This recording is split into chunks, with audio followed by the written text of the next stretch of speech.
Hello and welcome to our weekly Horseplayers Happy Hour presented by In the Money Media and the Breeders' Cup and our friends over at Horseplayers.com. We are here for the next couple hours to talk you through these charity contests we've been doing, and they've been an awful lot of fun. You can still get involved. Doesn't start for about 9 minutes-ish. If you go over to Horseplayers.com, look for Horseplayers Happy Hour. Costs $20 to play. If you qualify, we'll figure out how many, but 18 or so people competing will win their way into tomorrow's $189 qualifier for the Breeders' Cup Betting Challenge, the best contest out there, a $10,000 prize. Matt Bernier, just a couple of weeks ago, while we were all sitting together, punched his $10,000 seat to the BCBC. You can do so as well. And best of all, while you do this, you are supporting charity and supporting charities that are very important to us. The Thoroughbred Aftercare Alliance have a long and rich history with the Breeders' Cup. They are doing the work to make sure that the money that is donated to thoroughbred retirement organizations is going to the right places and being used in an efficient way.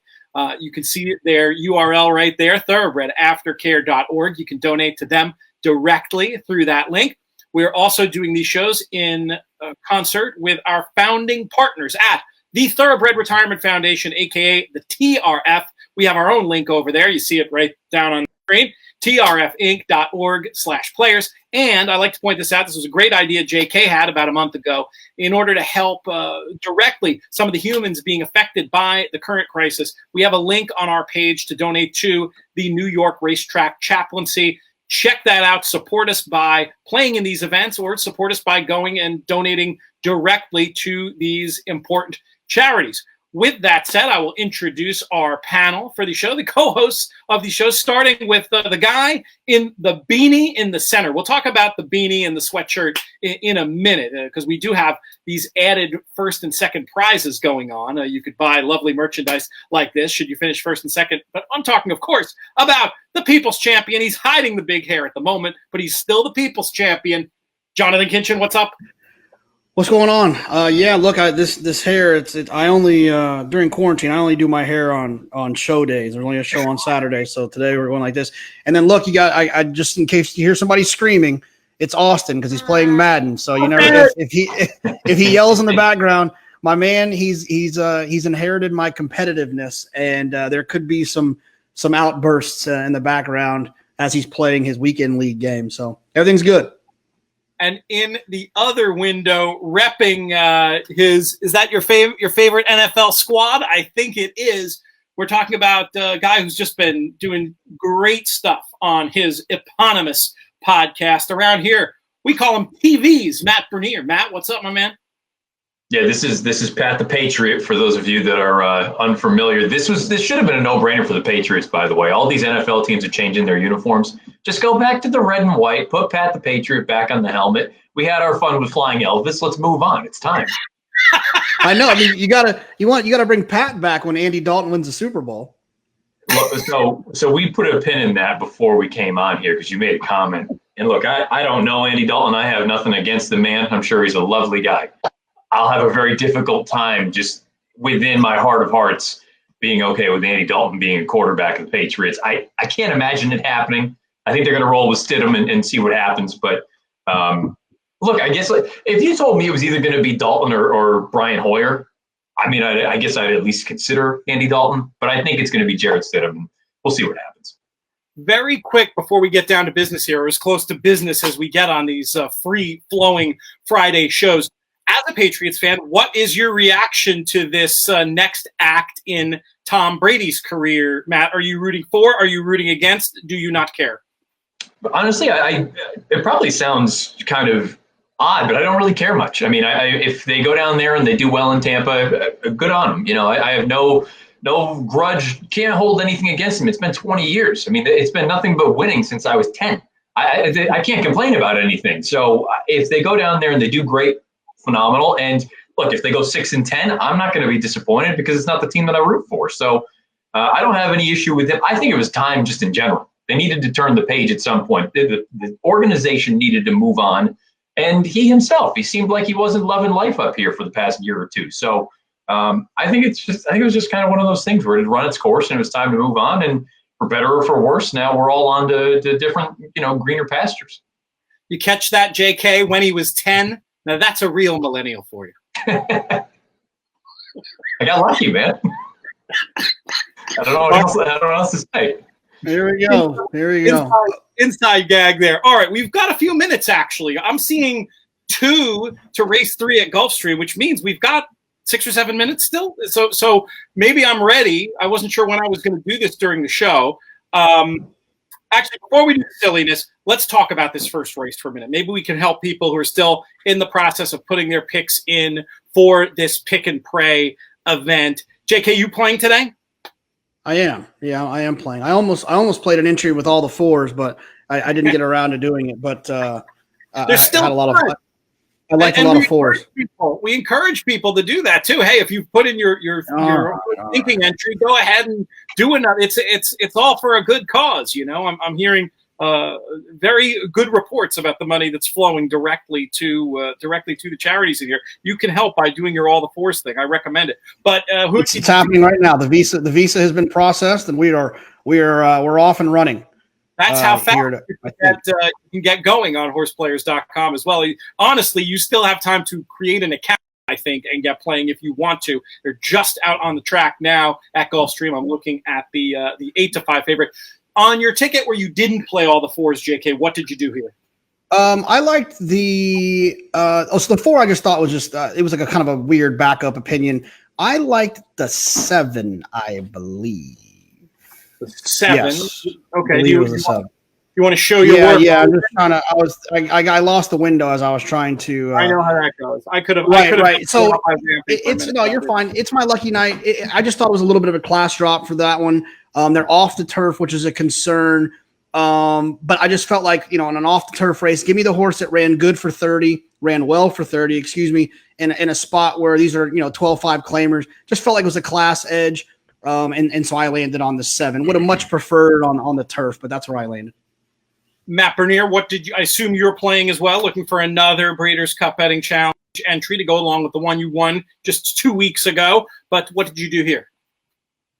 For sure. Yeah, I'm back involved. I have the 7 also. I went with the 7 or the 3. I was torn. I feel like the 3 could be the controlling speed in here. But I chose to go with It's My Lucky Night, not just because of the class situation, but I'm basically just draw a line through the most recent race because the horse got pinched back at the start and then had to take up. And at that point, Jaramillo just basically wrapped up on her. So I just look at it and say, draw a line through that. If you can get back to one of those other races, and again, who knows, it's dirt compared to turf, but I have faith in Eddie Please, so I'll take a shot with this horse. I don't love the price, but in the grand scheme of things, I'll take this one, 7. The 1 is the 7-5 favorite at the moment. Must admit, didn't make the best impression in the history of the world rolling out there on the track, Bahamian Park, for Irad Ortiz. Neither of you picked. How against are you, though, Matt? I definitely wouldn't touch the horse at 7-5. I won't be surprised if the horse wins. It feels like Irad's only on live horses, so I think you do need to factor that in, and I typically try to avoid doing that, but him and Saez right now, it feels like anything that they're on, they're going to run relatively well. I don't like the horse. I just don't see a ton of reason to love the horse in a spot like this. Down on the inside, I'd imagine you're going to have to be a little bit more aggressive, showed some speed in those synthetic races. But I just wouldn't touch the horse at 7-5. If you told me 3-1, maybe, but 7-5, no chance. Underlay. All right, we have a minute. I'm going to go ahead. JK, on TV the other day, I was not, unfortunately, able to watch. I love watching the Fox shows, but I didn't get in front of the TV. My mom called me and said that I had just been challenged. My mom, and she is a big racing fan. She's not quite hardcore enough to sit and watch racing all afternoon on TV. But her partner, my buddy Dom, a horse owner, different horse owner, Dom, than one we're going to be talking to a little bit later in the show here. But he watches religiously, big JK fan. We can't all be perfect. And so they're listening and they hear this raw egg challenge. Now, we're going to do something a little bit different because I understand, and this is great news, that the charity involved, the fundraising goal has been met, which is fantastic. So we're going to sort of take the fact that we're doing a cocktail hour, and we're going to use our raw egg in cocktail form. So I've got my shaker full of ice. I've got some lemon juice. I've got some simple syrup. You should write a book. You should write a book about spirits. I mean, Yeah, it's almost like you kind of know what you're talking about. We've got one of my favorite whiskeys out there, good old Maker's Mark. We're going to put some of that in here, and then we'll get down to the business end of things. I'll keep going with the Maker's Mark. You know, you can never. I got a confession to make. When Lafitte said, "Hey, we're going to do this on the show," we've both been challenged.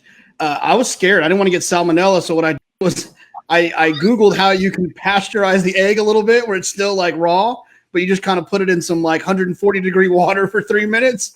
Oh my God! Hey, look, there's a lot of things going on in the world right now. The last thing I need is salmonella. Here's some music as they're going to post. And You know it's a good shake when the hat falls off. Let's see how oh yeah, it looks good. It looks good. All right, I'm not going to do it as a shot. That would be too gavonish, but I'll be enjoying my Brooklyn Bunker Sour throughout the course of the show here. And you can, I guess I don't have to pass it along since the challenge is officially over, but I didn't want to, JK, you've lost a couple of bets involving booze to me. I've never seen. I didn't want to repay that favor. Pete, your wife told me not to give you any alcohol. This is delicious, actually. Really, really good. Yeah, that's good stuff.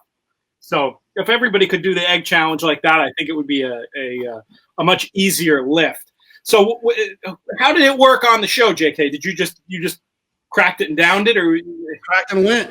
Yeah, I treated it like it was like I was chugging a beer at a party in college, where I just tried to like open my throat and not let it touch and just go, and here we go. And I didn't really notice that it was there. It happened.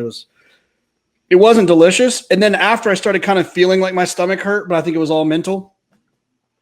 But it wasn't that bad. It wasn't that bad. I should have. I was worried I would lack the dexterity to do it properly. I probably should have, like from a cocktail point of view, I should have separated the egg. I think it like foams up a little better. It looks a little prettier if you just go with the egg white. But I figured that would be. I'm already cheating the raw egg thing by dropping it in a cocktail. I figure if I didn't have the yolk, that would be doubling down on the cheating. So we'll accept that. We'll leave that where it is. Looks like they are getting ready to go into the gate, or they're at the gate here for race number 3 at Gulfstream. Thank you very much to DJ Unstable, producer Craig himself, been doing a great job managing these broadcasts from his undisclosed location in somewhere in Sopranos country, I think. But it's been great to be able to look at some of these post grades and watch the actual races while we talk. And we usually Matt's been doing a pretty good job of talking us through. Jake and I just kind of stammer when it's our turn to tell people what's going on in the races themselves. So Matt, we'll leave this not exactly race call, but leading of the discussion to you. I feel like I could be a decent race caller if I could just say the numbers. Yeah. Like if I didn't have to know the names. If you donate $100 to TRF and you send us a screenshot of it, I will call one of these races before it's over. Like proper, try as hard as I can to call a race. Donate 100, send picture that you did it, and I'll donate. I'll do it. I'll do a whole call. Love it. They're cooking on the front. It looks like you've already got a pretty strung out field. It's so difficult though to factor that in, that these are turf horses for the most part, trying the main track. So it's only showing up as 24-1, which at face value isn't all that fast, but you've got Being Fun out there taking a little bit of pressure between by Chaos Kid. Jonathan and I are perched 3 wide in the clear. Couldn't really ask for a better setup than this. I'm stunned. I don't know what happened at the break. I thought the 3 was going to be up there, at least pushing the issue a little bit. That's a horse that's going to be coming from the back at this point. Irad's Biden this time on the 1. I don't know if he's got any kind of horse.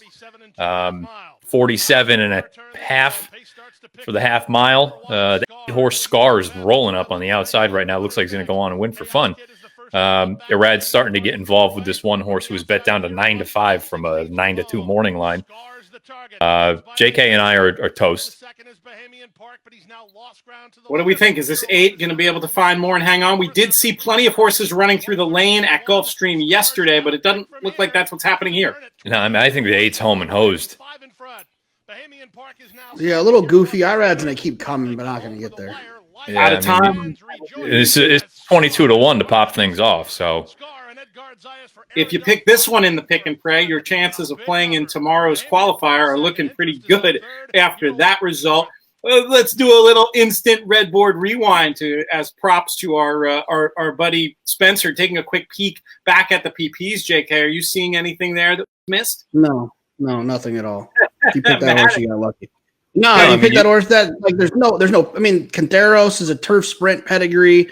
The horse has been running on turf in every start. Has shown no real speed early. Got the maiden broke at maiden 16. Has been beaten by 10 and 7, and good for you. If you were clever enough to have and you're watching, tell us why you picked. We'd love to hear the case. Matt, did you see anything extra? no, everything he said kind of I'd echo that. The horse has shown no speed whatsoever early on. It hasn't really shown a ton of ability. I know broke the maiden 3 back at Tampa, but I mean, definitely has never looked like that. So, good on you if you got the $46 winner. This is going to sound mean, but it's not mean. This is honestly how I used, and I've told you this before, Pete, how I look at contests. When horses that win the first leg that make 0 sense to me, I don't get on tilt. I know that I know that if they're picking horses like that in their other spots, then they're right for the catching. If I can just keep plugging away and doing what I would hopefully do, whatever, you could still catch them. That makes a ton of sense when you're talking about a 12 race or longer contest. Of course, it's a little bit different in this one. I mean, what are the odds points anybody got from Scar are enough to already put them into qualifying tomorrow, Jonathan? I mean, it's going to be pretty close. I mean, I've heard that Gary Fenton had it. I'm going through the PPs to see who else. So, I like why you like that horse. Yeah. So far, I've seen one other person on the leaderboard that had it that I didn't know. Mark Wilgard. I don't know Mark Wilgard. He had it. Lawrence Binns had it. And there's one more page left to see if I can find anybody else that had it. Stuart Slagle. Oh, nice. And Jason Alonso. And that's it. Oh, well, so I don't know where in the grand scheme of things, that's not a ton of damage. No, if only 4 or 5 people had it. I mean, there's 14 spots up for grabs. So right. Don't get down.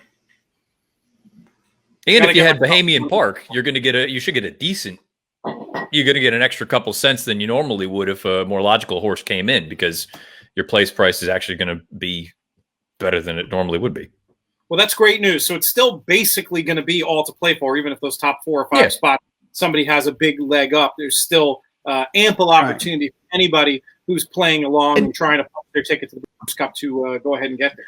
And just to be clear, like, it's not sour grapes. It's the way that I have to look at things. As a horse player, you're supposed to have confidence. You're supposed to look at the form and feel a certain way. And then if you look at the form in a red board form and try to like realize how it happened and you can't find it, then you can't find it. And you just gotta move past it and not try to feel like you need to change the way you do things. So I'm not being ugly at all. Congratulations if you had the horse. I just couldn't find the horse. And after looking at the horse, I still know that I couldn't find the horse if you told me who won the race. I look at it this, whenever something really bizarre to me happens, I don't get bent about it. No scenario would I ever have the horse. So why am I going to get upset about it? There's nothing it's always great when there's nothing to second guess. It only makes me mad when I'm like, oh, damn, I see what he had now. I should have had the horse. But in this situation, I just didn't find anything. We have a guest coming in who has a very busy day. I don't want to make him wait in our virtual green room for a minute longer than he has to. You can see scrolling through the leaderboard, the folks who caught the place money and those fortunate 6 who hit that winner of the first race. We'll be giving leaderboard updates throughout the show. But now I want to bring in I don't know where he's calling us from, actually. I can't recognize the background. Is that sunny Southern California? We'll have to ask. It's our buddy and a guy who's on a wonderful ride with a filly who runs a little bit later this afternoon in Venetian Harbor. Our buddy Dom Savides. Dom, what's up, my man? How you guys doing? Life is good. Can you hear me? Yeah, we can hear. Good. He's hanging out in the best backyard in racing. He's got a swimming pool with a TV that you can watch racing on right out there in the pool, surrounded by ivy. I'd be lying to you if I told you that I didn't have a few adult beverages in that pool from time to time. That sounds like a great place to quarantine. Where in the world are you, Dom? I'm in Southern California right now, and it's just a beautiful day. What's your emotional state right now? You look calm, cool, and collected. Not telling anybody anything they don't know. Kind of a big day for you. Yeah, I mean, it's hard for me to miss a race, really. I mean, even I've flown for maiden claiming races before. If you're going to be in the game, it's real fun you got to be at the races, and it's hard for me to not be there. What did you think when you looked up and down the PPs for this race? Well, it's interesting because a lot of people see speed coming in and thinking it's going to be a contested pace, and I look at it a little bit differently when see horses making the lead, going 2 turns, making 49. I mean, we made the lead in a 5 furlong turf sprint. I mean, that's a different kind of speed. Flavion's going in there. I feel pretty confident. It's just everything's kind of weird these days. I'm just excited to see a really good race. So good stuff. It must be surreal, that's for sure. We've got 2 minutes to race number 5 at Tampa. I want to bring the guys in to give their quick thoughts on that. Matt Bernier, we'll throw it to you. What did you end up doing in this spot? 3 of them don't go. We're left with a field of 8. Yeah, it's not a strong opinion. I went to the 10 City guy who's apparently 6-1 right now, which, that's fair. Dale Bennett, this has been a positive move for him in the past. It's a limited sample size, but first time with blinkers over the past handful of years has been always a positive move. You stretch out in distance here. I don't know if the horse is necessarily going to love the added ground, but I didn't love anyone else in here. I thought Kay's Funhouse was logical. Wouldn't be surprised at all if the horse wins at 2-1, but I just wanted to give the 10 a little bit of a look in here. And again, the price, I can't complain about. Square enough. 6s just popped up to 7s. JK, where did you land? You have 1 ticket with the 4. We know that. What did you do on your other one? Yeah, I ended up landing on the favorite here. Look, it's a drop in class, and for 25, the horse showed speed going 5.5, although it was on the turf, has some speed, should be out in front. And with the lower level, I just felt like they were gonna. This one's gonna be hard to chase. So I think I have a couple of prices later on that could help. But I'll pick up what I can get in this spot. Dom, when your horses are running, do you tend to bet, or do you feel like you have enough on just with the ownership interest in the race? Yeah, a lot of my friends ask me that too because they're like, "Oh, let's bet," and yeah, I get a little weird about playing the races. I handicap them probably more than any other race, and I know them backwards and forwards. Yeah, I don't bet that much on my own races. With that in mind, who would you identify as the biggest danger to Venetian Harbor this afternoon? Well, I mean, I think that the morning line is going to get skewed a lot. I think a lot of people are going to like the Mott, American Pharaoh. I actually hate saying its name, Harvey's Little Goyle. I think people are going to bring that. I hate it. And you have to watch grown men say it over and over and handicapping things, But it's. I think that horse is going to get back down to like 5-6-1. I mean, I think they have a morning line 12-1. And I'm glad where we drawed. And the inside horse didn't get there. I mean, didn't scratch. So I think that's a good thing.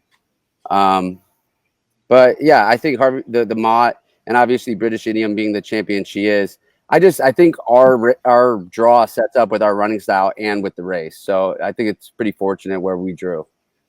Is it just me? I mean, technically the fantasy is a grade 3, but I feel like because first Friday in May, and we have this loaded field, that this race takes on added significance emotionally and also potentially in terms of future value for the breeding side of things.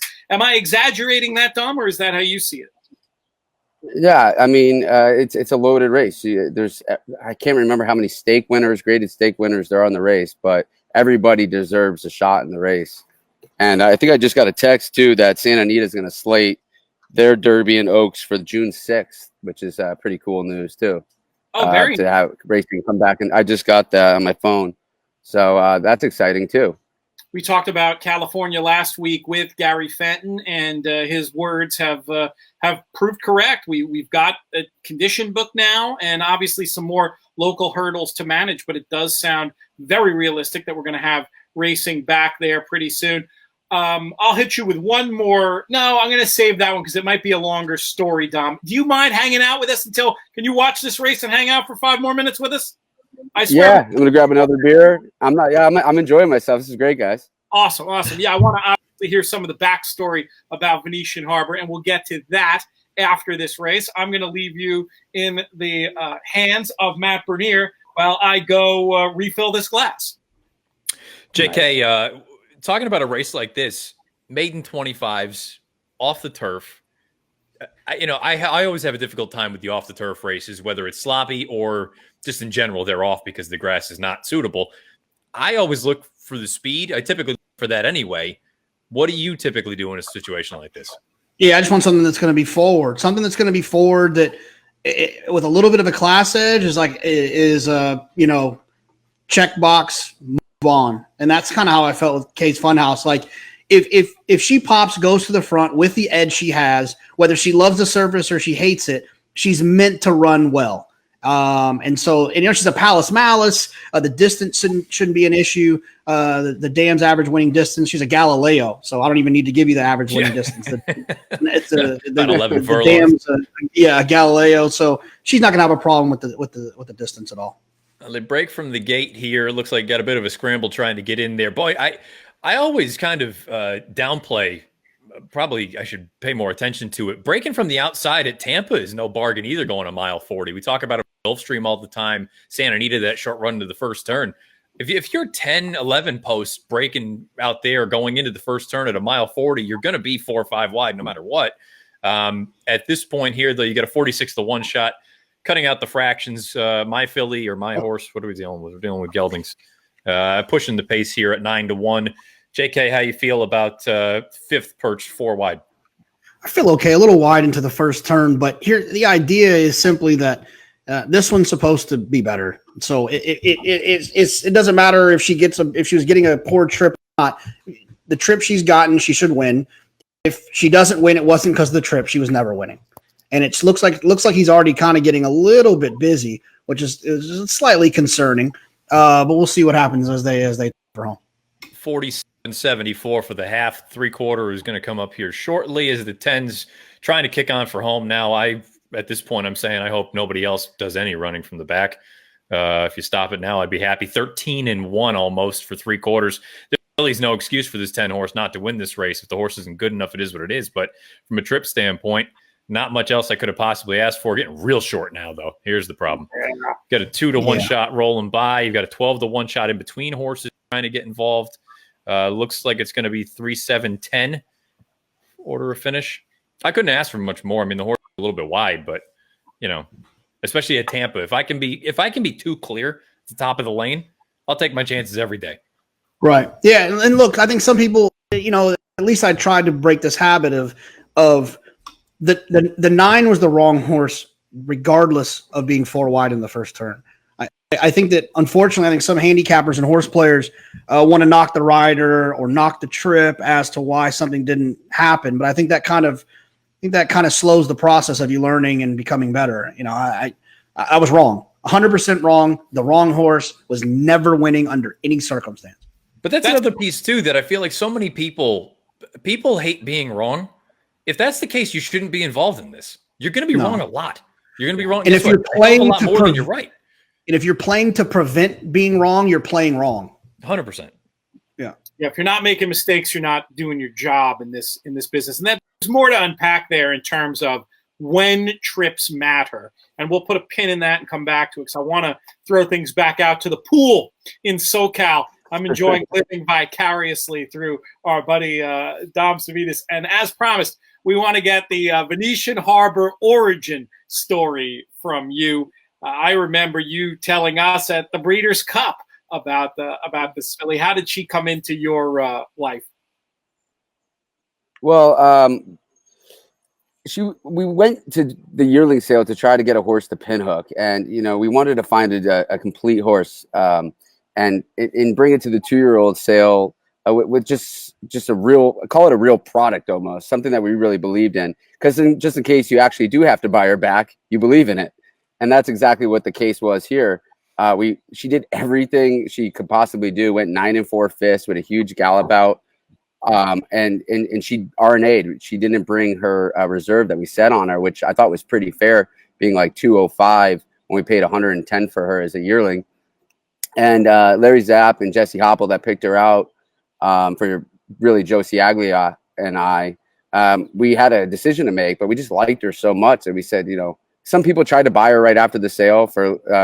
There was a lot of interest, like kind of getting a bargain. And I said, where can we go find a horse like this? And, we talked about her at Breeders' Cup before she even ran. So, I always kind of thought she had this like tremendous amount of talent, but it's always a head scratcher when the market doesn't want her,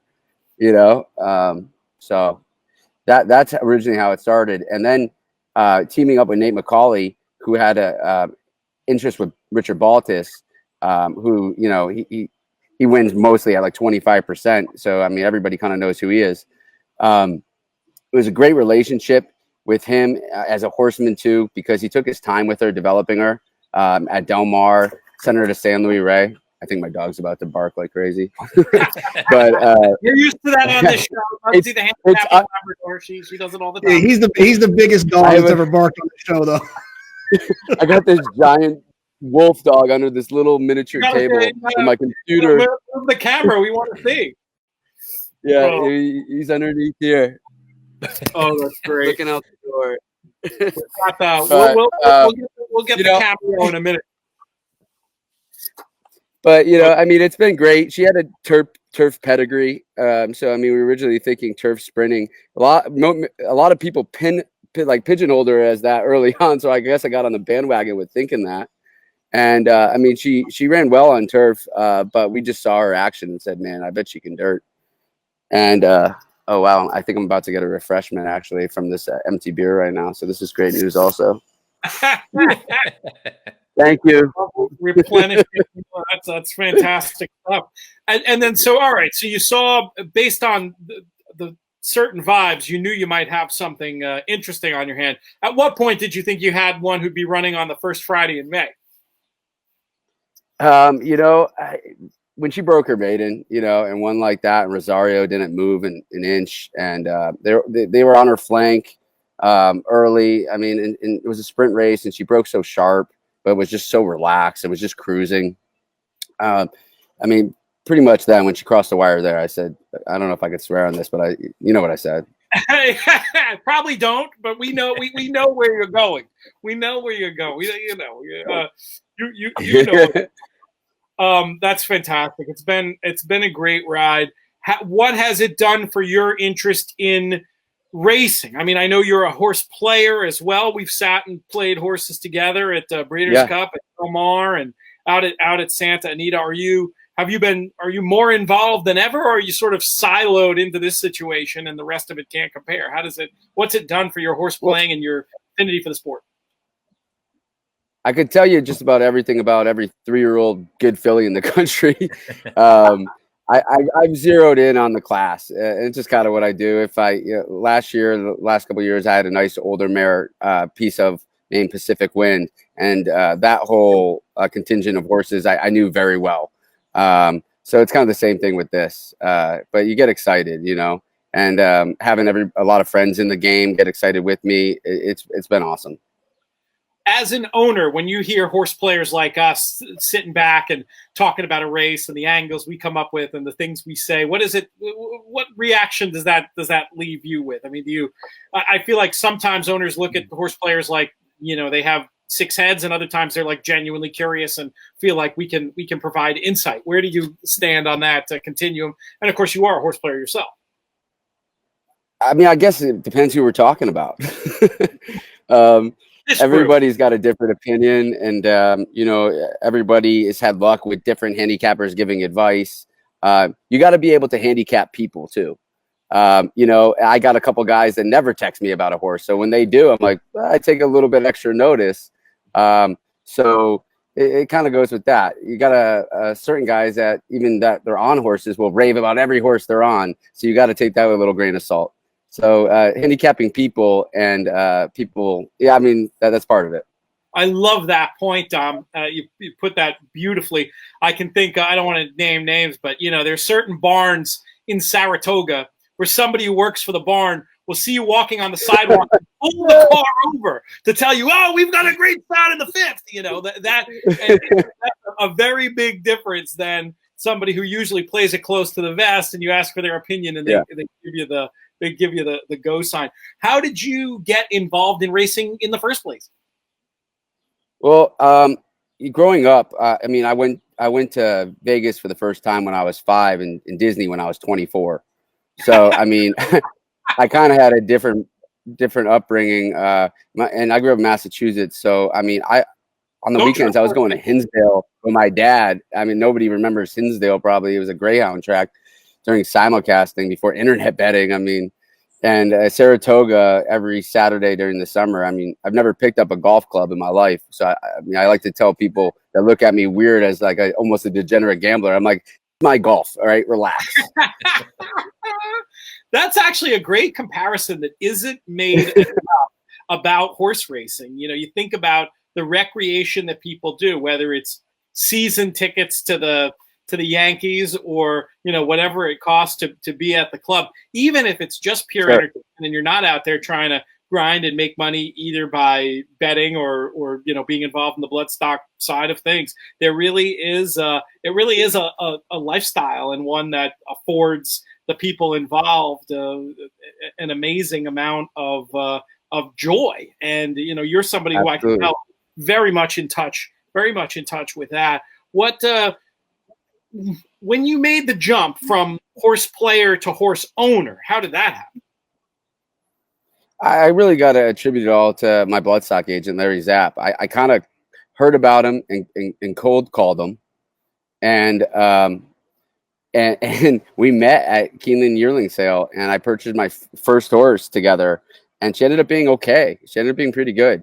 And I mean, I got lucky, got a good taste for it early on. And ever since then, I mean, you create a passion with the game, whether that derives in reading sheets and being a horse player, whether it's, you know, being hands-on as a horseman. There's a passion associated with thoroughbred racing that's very hard to explain to anybody that's not in the game. Just I always wanted to be in it somehow. I actually thought I was going to be a jockey. I wanted to be a jockey, and my pediatrician, when I was younger, my mom made him tell me that I was never going to be a jockey physically. And that's a true story. That's amazing. The competition. As somebody who, you know, I've seen the crowd you roll with. I've seen your Insta. You know, you're a hip guy.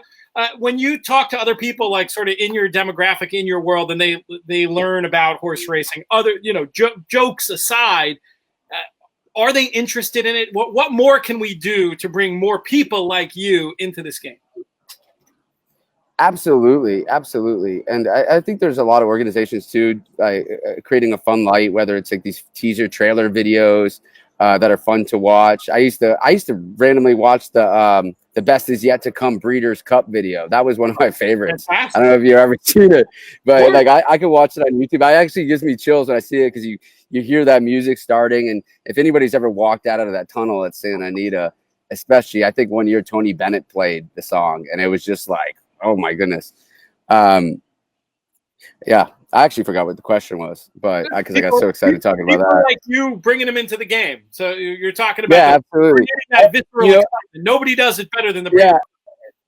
Yeah, and being out in Southern California where it has been a lot, I mean, you see like the A-list that goes there and stuff, and it is such an event. And I think once I show my friends, you know, they can see my passion, sure, But once I show them we can make some money, we can have some drinks, we can possibly meet some girls or something. I mean, the track is just an electrifying place, really. Whether on the back side, front side.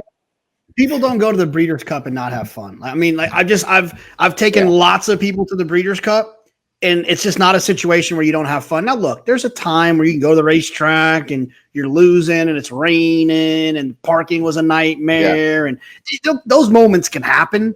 But the Breeders' Cup, dude, it's phenomenal. And every single one I've been to, I've taken lots of people. I've probably taken 40 people to the Breeders' Cup, and no one's ever not loved it and wanted to come back.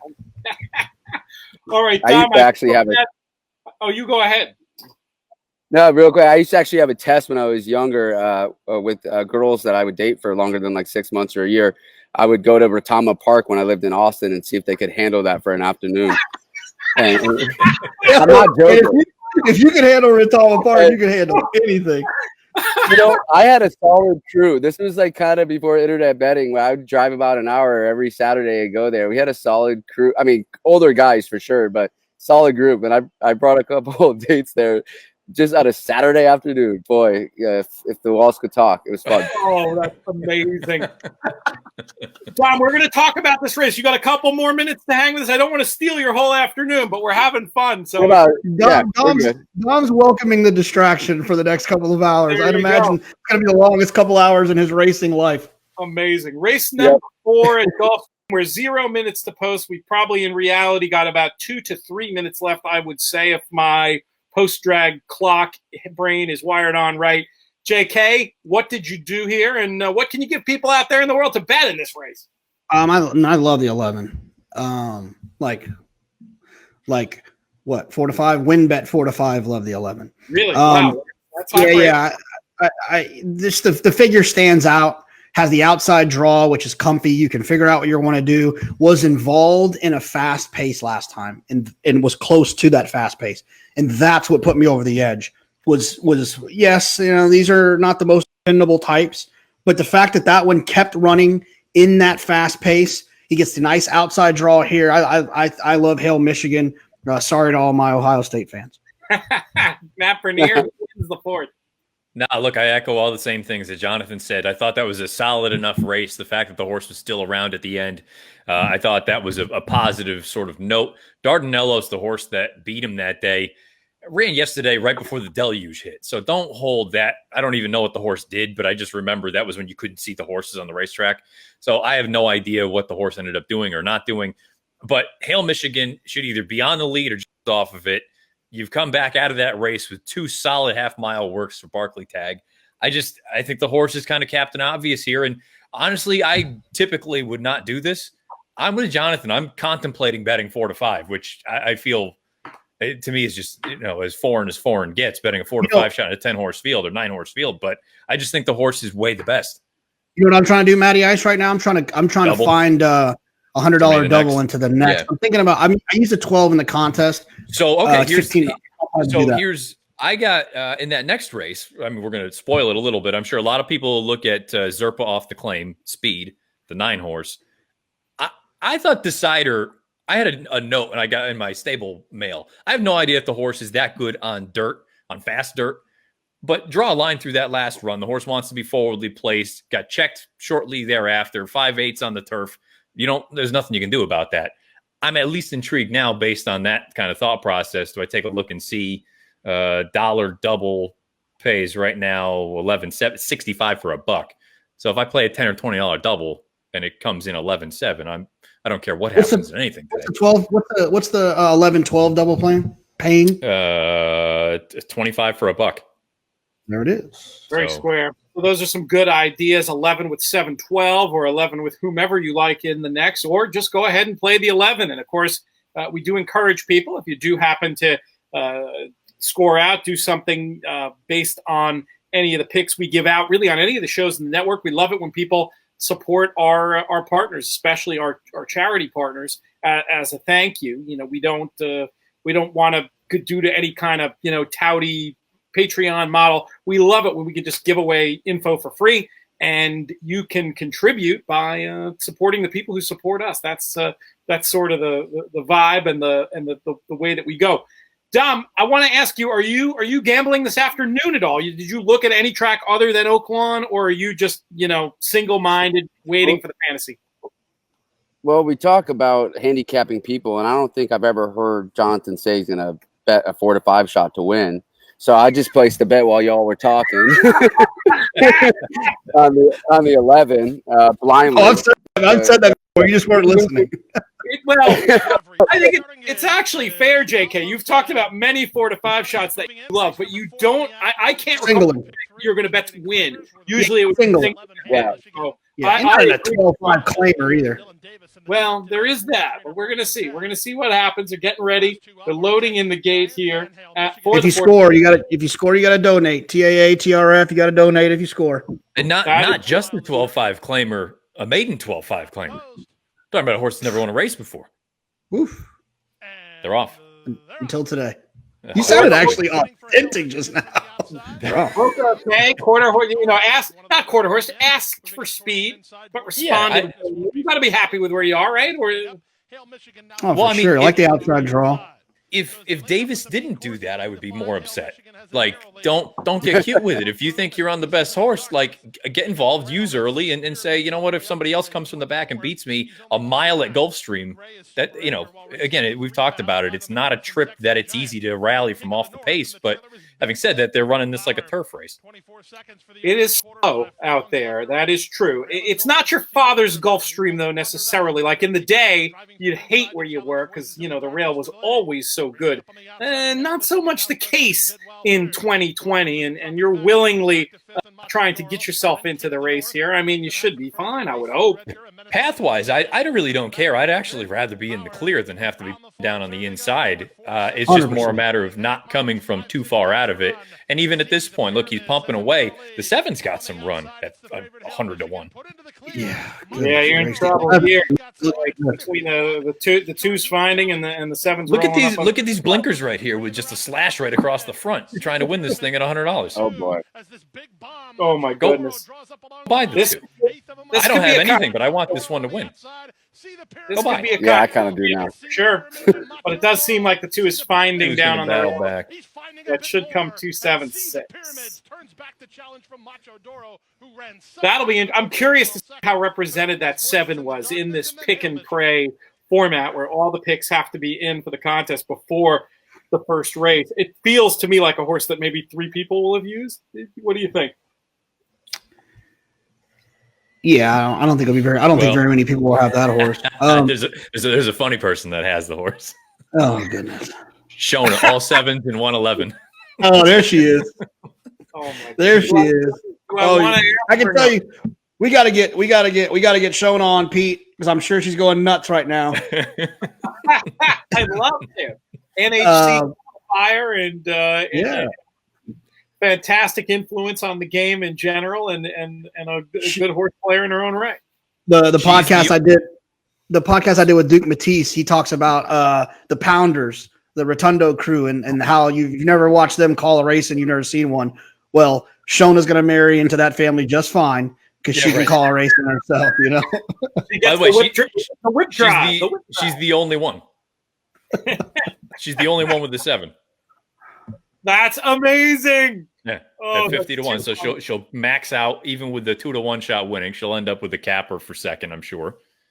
And that'll could come in very, very handy as things. If she qualifies for the BCBC, I'm imagining they're going to have to postpone the wedding. They probably can't be married while she's playing. That's amazing. I didn't think about that. I love that. I love that idea. We gotta obey the rules. So, Dom, we've heard JK tell the story on the podcast before about how you guys met, but I want to hear it from your side of things. How did Jonathan Kinchin become a person who was involved in your life? Well, it's kind of like, whenever you hear of like a fellow horse player through other friends, you're like, yeah, I bet he knows a lot or something. You never really like. You're like, yeah, I bet he bets the Kentucky Derby. Cool. Like, yeah, we'll meet next year or something. So I had 2 friends, one being Brittany Yurt and one being Craig Bernick, be like, you live in Austin and have you met Jonathan Kinchin? I said, no, I haven't. And I mean, Well, I think the first time we met, we went out in Austin, right, Jonathan? Was that Yeah, the I first think time? so. Downtown. Yeah. Oh, we'll leave that whole story for something I don't else. think it was the night we ended up at your house on like the 20-something floor with the paintball gun, but I do think that was the second time we hung out. There's a lot unsaid in this story. You can imagine the rest of it. A couple of knucklehead horse racing lunatics. Absolutely. And, as you get to know Jonathan, you realize how knowledgeable he is. And I mean, within, 10 minutes of meeting him, I knew he was one of us type of deal. I'm like, okay. And I mean, we've had so much fun over the years, just hanging out and at Breeders' Cups and different events, really. And that's how I met you. That's right. Peter. At the Del Mar. I remember talking at the Del Mar Breeders' Cup and putting some tickets together. And that was a great day. It'll be fun. It'll be fun to be back there in the not too distant future. We had the best setup that day. Remember, we were outside on the veranda, had as much space as we wanted, type deal. Remember that, JK? I love that. Was veranda. Beautiful. That was great. That place is so. I mean, if they had a better TV situation there, it would. Yeah. I think it would be the best spot in racing. It's awesome. If they had a better TV, that was Gun Runner year, right? Yeah. Well, the best spot in racing that you don't have a live view of the racetrack, without a doubt. It's probably that now without the TV setup. We're looking at the leaderboard now, and this is a good time for me to say something I should have said at the top of the show.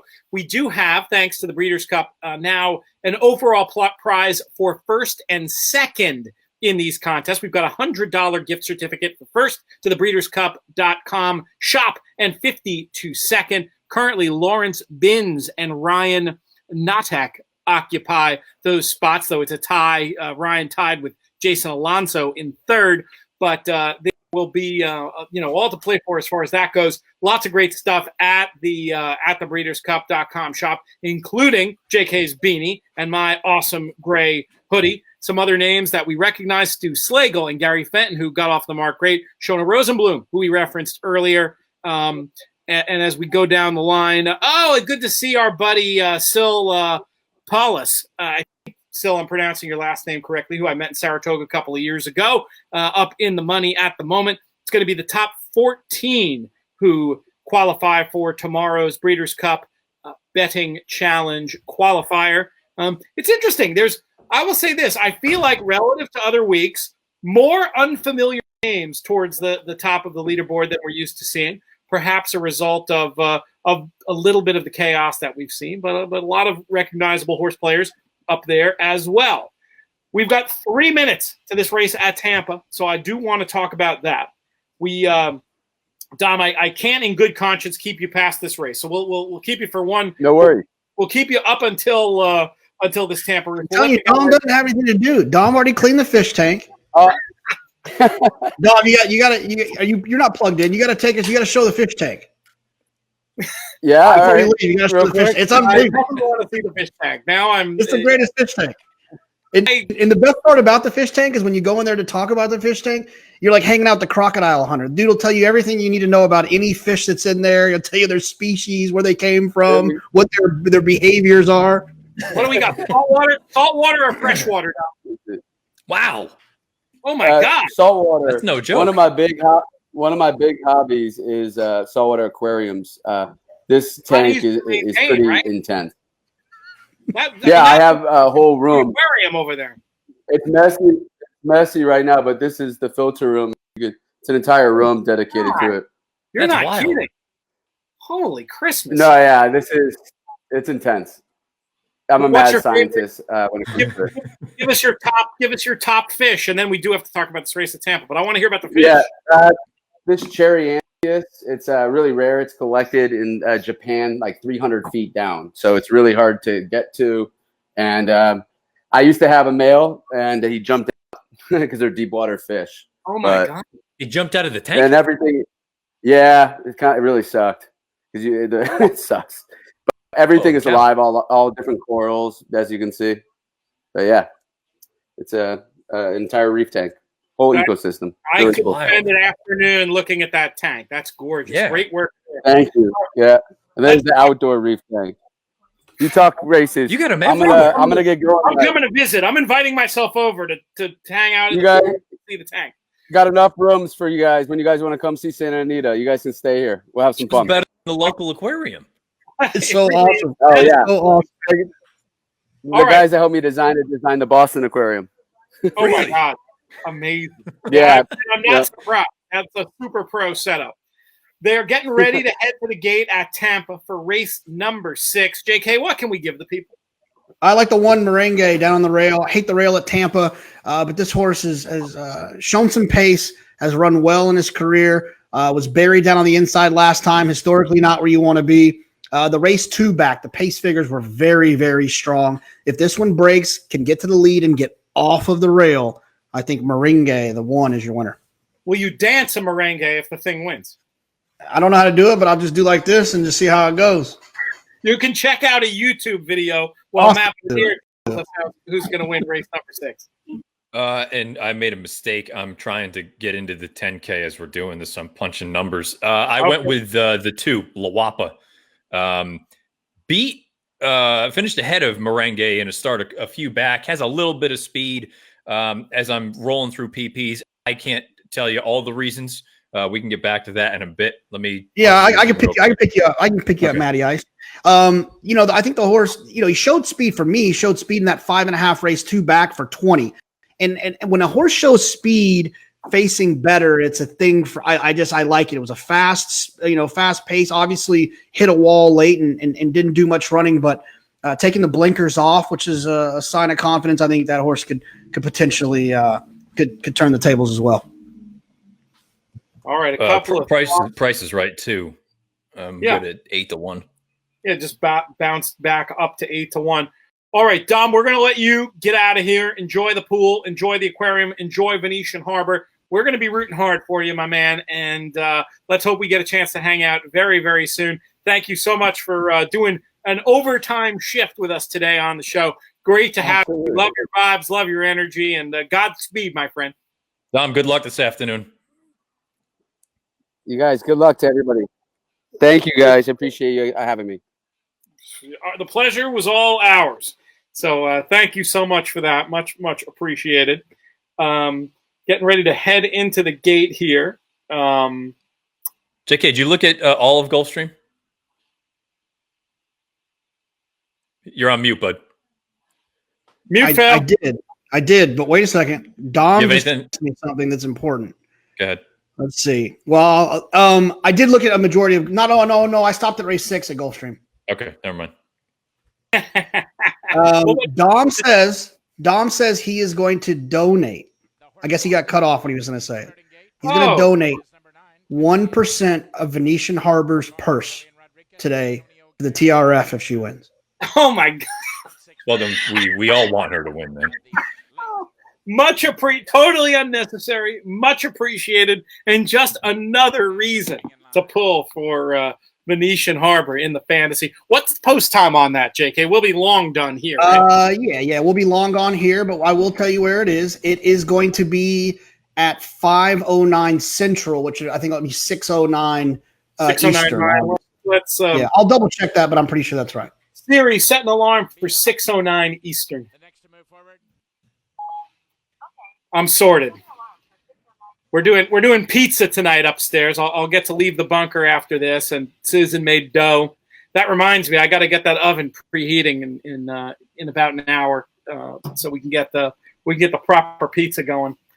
And, go ahead. I'm sorry. Oh, I was just going to say, I think that the rest of the plan for the evening is a family ticket to ride-a-thon, so it should be fun. I've never chatted with Dom before. I like him. He's a good guy. Oh, he's funny. He's the whole Boston sports. I carefully avoided turning the topic to Boston sports because Don't want to go down a rabbit hole. Yeah. Yeah, he's from your neck of the woods. Yeah. So whenever he said Hinsdale, I'm trying. So was he from Western Mass? Yeah, I think so. I think the way he was talking about Saratoga, like it was almost local. Western Mass guy. Yeah, I think Western Mass. He went to like school somewhere up there, and then he moved to Florida. They had like a Florida situation, and then he lived in Austin for a while. They had like some business stuff here, and so he lived here for a while. That's obviously when we met, and then he moved to LA. So getting ready to break here. The boys are on the 1 and the 2. We didn't talk about the heavy favorite, the 9. Hopefully, we'll get a tricky trip and allow us to run 1 too. At least that's what I'm. Yeah, so I didn't. I apologize for not being able to do the dive. Lawapa, the rationale is basically what Jonathan laid out. Has shown some speed in the past. Back here on dirt, back to the maiden 16 level. The blinkers come back off. That run 3 starts back. The one where Merengue was involved. That's about as live a maiden 16 as you're ever going to find. You had a number of next out winners. They all earned positive sort of moves as far as speed figures are concerned. And I just, I wanted a horse that was going to be close, that I at least thought from a number standpoint could hang with, the logical horse toward the outside there, who's a first-time starter. I guess if you want to put all your eggs in that basket, so be it. I know the horses that have run so far, they haven't shown a ton, but I would always be leery with the first-time starter at evens. Yeah, that's a tricky game. I know, JK, you've gone there on occasion. What would make you have the confidence to play a firster at evens, Jonathan? I need to hear it. I need to hear it. Workout report. I need to know. I need to hate everyone else in the field, not personally, but past performancely. Look, I'll do it. Not at a place like Tampa, probably. I'm gonna. Well, I mean, it depends. Like if I know something, but it's more of a Saratoga thing for me. I'll take a horse. Nobody's run the par. Three horses who are going to catch money have run, but haven't run the par, and 2 good sources, 1 o'clocker, 1 associated with the horse, tell you the horse can't lose. Then all of a sudden, maybe, and you're going to get evens and not 2 to 5. That's for me. That would be the kind of thing that would lead me in that direction to maybe single or bet. So I don't know if it's somebody's really not cooperating. Somebody's acting poorly back there. Looks like the 7. Yeah, the 7's acting up. And this is a horse. I mean, it's been a minute since she was at the races, but I mean, she's done this a couple times. Yeah, that's not a great sign. I would not think. I'm sure probably a represented contest horse in a race like this. I mean, I guess as we're going to wait and see what happens here. I mean, are there any other thoughts other than Venetian Harbor, as far as the fantasy goes? So Jonathan, I'm sure you went over it. Yeah, you talked. Are you mute stuck? Yeah, I was muting. So is Austin obviously making that much noise playing Madden that you really have to mute every time you're not talking?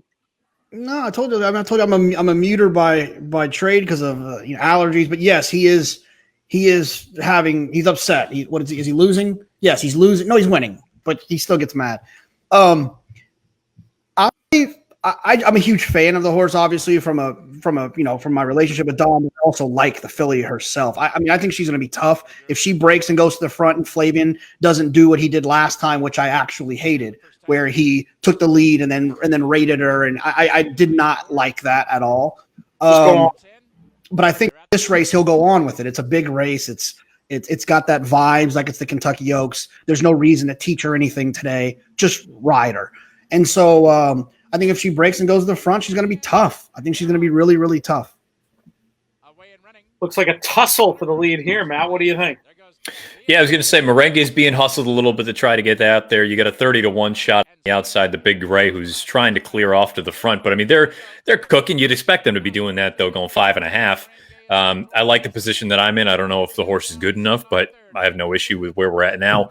Be curious to see what this opening quarter is. It's got to be close to 22-1. So it's fair, but I don't think it's scintillating for 5.5. If you like the 4 or the 3, if you like the 4, you're actually, I don't think you can be too disappointed right now. But we'll see if anybody from the back. The 8's trying to pick it up.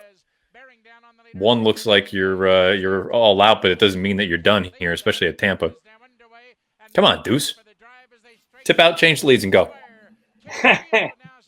Silks look like the Bob and Beverly Lewis silks, Matt, or maybe it's just that it's so close to the first Saturday in May that I'm seeing the green and the yellow hoops and thinking about Silver Charm. This one's over. It's 3-8 at Tampa. I don't know what the price was on the 8, but I mean these were square numbers: 6-1 over 7-1 over. Let's see, the 8 was. I'm at the wrong track. 8-1. I hate it when that happens. I hate it when that happens. Is that right? 8-1? No, that's not right. Who up in our top group? Because we now can follow. Gosh, those really do look like the Silks. Who's the owner on the thing that ran second? The owner of the Deuce was Francisco Guardia. Not the Lewis estate. Not the Lewises. No, they're long out of the game. But that seeing those Silks definitely gives me some tingles at this time of year. All right, we're going to check the leaderboard when we have one. Well, that'll shake things up. We've got, 14 people advancing to tomorrow's qualifier. And then we also have the top 2 winning gift certificates to the breederscup.com shop. It looks to me like there's trouble in the green room, and I think we should bring him in right now, a man who I have not talked to, unfortunately, in the last couple of weeks since he's experienced a major life-changing event. One of my absolute favorite people to talk about horse racing with, whether it is from a horse playing point of view or an industry point of view. From Winstar Farm, he's got one on the ground. He is Sean Tugel. Tugel, what's up, my man? What's going on, PTF, JK? You got your man there. He's not gonna be able to wear that Patriots hat for very long when these Bills take over for AFC East. Here we go. We're coronating him. It's the coronation of the Bills. Western New Yorker, the Bills are his team. Finger Lakes is his track, but look how far he's come now, sitting in his estate near Lexington, Kentucky. I'm just gonna. We do this on the podcast sometimes. On these shows, I have conversations with friends that I just want to have anyway. What in the world is it like to have a newborn baby in quarantine? Well, it's actually nice because you get to spend a lot of time with them. So that's been a real pleasure. But since it's my first one, it feels pretty normal compared to when you don't have one in quarantine. So everything, it's going smooth. The sleeping patterns are starting to get the way they're supposed to be. So, from what I've been told, we've gotten through one of the hardest stages, and now we can keep on trying to keep going forward, just like we do with the new crop of foals on the grounds. Just keep them healthy and happy and see where they can go. I bet you have to be careful to check yourself with the horse racing analogies when you're at home. But in all seriousness, mom and baby doing very well. Forget about you. Mom and baby are doing well. Oh yeah, no, they're doing excellent, and baby's growing like a weed, and Mara's doing fantastic. So you know what? Couldn't be happier. I can't wait for you to tell Mara that she's got a lot of leg to her. She might be able to be a track star. Well, Mara has really commented she couldn't go over the size of her hamstring. So we'll see what that kind of leads out to be. You never know. Oh, it's too funny. We got a quick glimpse there at the leaderboard. We got the top 14 advancing to play tomorrow and the top 1 and 2 winning the gift certificates over to breederscup.com. How much have you been working? Are you on sort of paternity leave anyway, Sean, or are you still grinding every day doing your work for I mean, you know what? That's the only part that's been normal is we're able to we're still breeding mares and the shed's open and we're clicking along and the foals are being born and we still got horses training and we still got racing, for a little bit. And so for the most part, it might have slowed down a little bit, but we've been able to keep some normalcy in our day-to-days without actually being around people day-to-day. Sometimes that's good. Sometimes that's bad. I guess life on a farm, I mean, kidding aside, a farm is a place where social distancing is quite possible, yes? Yeah, I mean that's the beauty of our game and our sport for the most part, and especially on the farm, is everybody can stay away from each other, and you've got the you've got the horses that keep you sane, and they're the best psychiatrists out there. I love that point. We got to talk to you about Gouverneur Morris, a horse we've talked about since his debut last summer. One we've been very excited about. What are the vibes heading into the Arkansas Derby tomorrow? Well, I think one of the things that is positive for him for sure is he's going to be able to stretch out to 1 1/8 miles. I think the longer he goes, the more he's going to appreciate. That's going to suit his running style more. You know, he kind of got going a little late there in that last race, and Gulfstream is not always the most conducive to horses that come from behind. You know, we won this race with Creator there a couple of years ago, who was a horse that liked to come from out of it. And Oaklawn, you can see a lot of closers come down the middle of the track. Now, I think Governor Morris will be closer. I don't think he's going to be as far back as Creator, but I do think I think the 1 1/8 miles is going to suit him very well, and he's going to be right there at the end. I would assume. You're a horse player as well as a person who's involved in the industry. When you look at the Arkansas Derby races, which horses are you do you perceive as the biggest threat to Gouverneur Morris, and who do you think is going to win the first division or the other division? Well, I mean, in the other division, obviously, you got Nadal, you got Stone the Court. I think Wells Bayou. I mean, Wells Bayou and King Guillermo are probably going to sit kind of a similar pace. They're both probably going to be speed horses. So that probably sets it up for a horse maybe like Storm the Court. He has the race under his belt. He's fit, and he should move forward. Certainly, I think the Governor Morris Charlatan division, if you really wanted to look at it on paper, you could say it's maybe tougher of the two divisions. But certainly there's no slouches in either division. So, Nadal has the heart. He showed that in his last race. But there's a lot of speed signed on for this. So maybe a horse like Silver Prospector kind of sets up for him in that division. JK made a good case for him earlier on the Late Week in the Money flagship show. It hasn't posted yet. I didn't get a chance to do it before we got on air here, but it will be posted shortly after this broadcast is done. How much have you been able to play, Sean, during this, unique time? I've actually kind of taken a little hiatus from it. I'm started handicapping. I mean, the juices are flowing here today with Oaklawn, and it's kind of being Oaks and Derby weekend. So it's kind of like we're almost like getting psyched up. Churchill comes out and announces when they're going to start running again. I don't know. It's just like a breath of fresh air has hit the whole industry, and so I think everybody's stimulus checks are coming in. There's a great way to spend them, and you can get some rebates through all your ADWs. I love it. I was saying earlier in the show, and I hope I'm not being over optimistic, but I'm in touch with a lot of people on the ground in a lot of different places, not just in the horse racing industry, but also, in here in New York who are involved. And I don't want to jinx it, but I almost feel like there is a tide that has turned, and it's been very nice in the horse racing industry to have very realistic targets for racing reopening at Churchill and at Belmont. And I have to imagine that, Sean, from where you sit, just can't wait to get racing back at some of these major locations.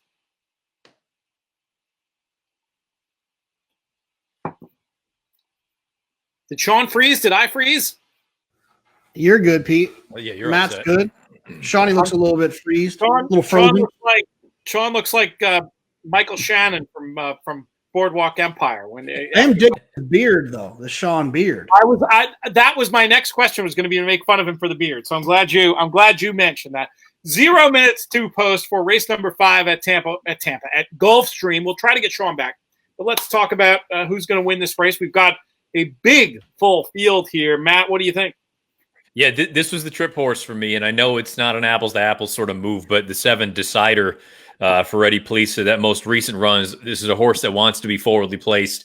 Had to check early on. Again, 5/8 on turf. You're basically done at that point. Checked again on the far turn. Has shown a little bit of early foot early in those dirt races in the past. Again, is not the likeliest winner, but that's why you're looking at 35-1. I think the horse at least has a chance to be involved every step of the way. at the very least, sitting just off the speed. And, 6 furlongs on dirt at Gulfstream, there's no place I'd rather be than within a length or two of the front as we go into the far turn. So I'll take my chances here at 35-1. I've also bet the horse to win. So you don't have to be right very often when you're dealing with that end of the odds spectrum. JK, how about you? I leaned it on the 1. I hate the rail and 2020 racing, but I just felt like this horse, he broke the maiden special weight. Every time I look at these claiming races, I can't remember who I heard say this. I want to say it was Jeremy Plonk was the first person that I heard say this. So I'll give him credit. Is when you're looking at these conditions and you're looking at these races, where was the maiden broken? And it can kind of give you an idea of what kind of class you're dealing with. And Decology broke the maiden in a maiden special weight at Gulfstream Park. While, a horse like, these other horses that are in this race, they've been running for maiden 20, maiden 12.5, maiden 50, maiden not maiden special weight. And so I ended up landing there as a horse that I thought could come running. I actually thought the 8 who scratched wasn't going to lose the race. So, because she scratched, she clearly was going to lose the race, or he was going to clearly lose the race. But I ended up landing on the 1, Decology. Hopefully that one's ready off of a short little break there, but I think he'll run well. Going to see how it plays out here as they are milling behind the gate for this race at Gulfstream. We talked before that I want to return it to that conversation we were beginning to have about trips and when they matter, because I thought that was a good observation you made, JK, about it's so easy as a horse player to take any little thing to blame for the fact that your opinion wasn't right. Oh, it was the jockey. Oh, it was the trip. Oh, it was this. Oh, it was that. For you, when do trips not matter, and when do they matter and can lead to dividends the next time around? Well, 2 things. Well, they don't matter in slow races. Trips don't matter in slow races. I think maybe I'm sure other people said it first, but maybe Mike Maloney in your book, Betting with an Edge, said that.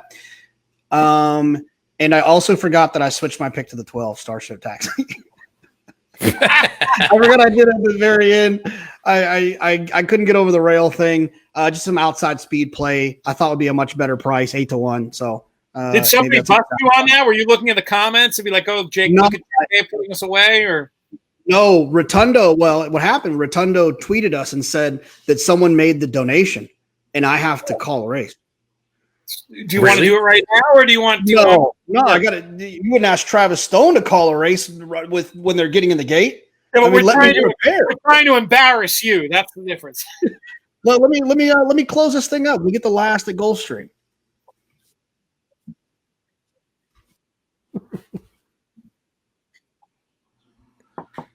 Whoa! Oh, we've got a replay. That was nice. We got Tugel back. We've got a full green room now. This is good. Getting ready. Yeah. Producer Craig can mute whoever the volume.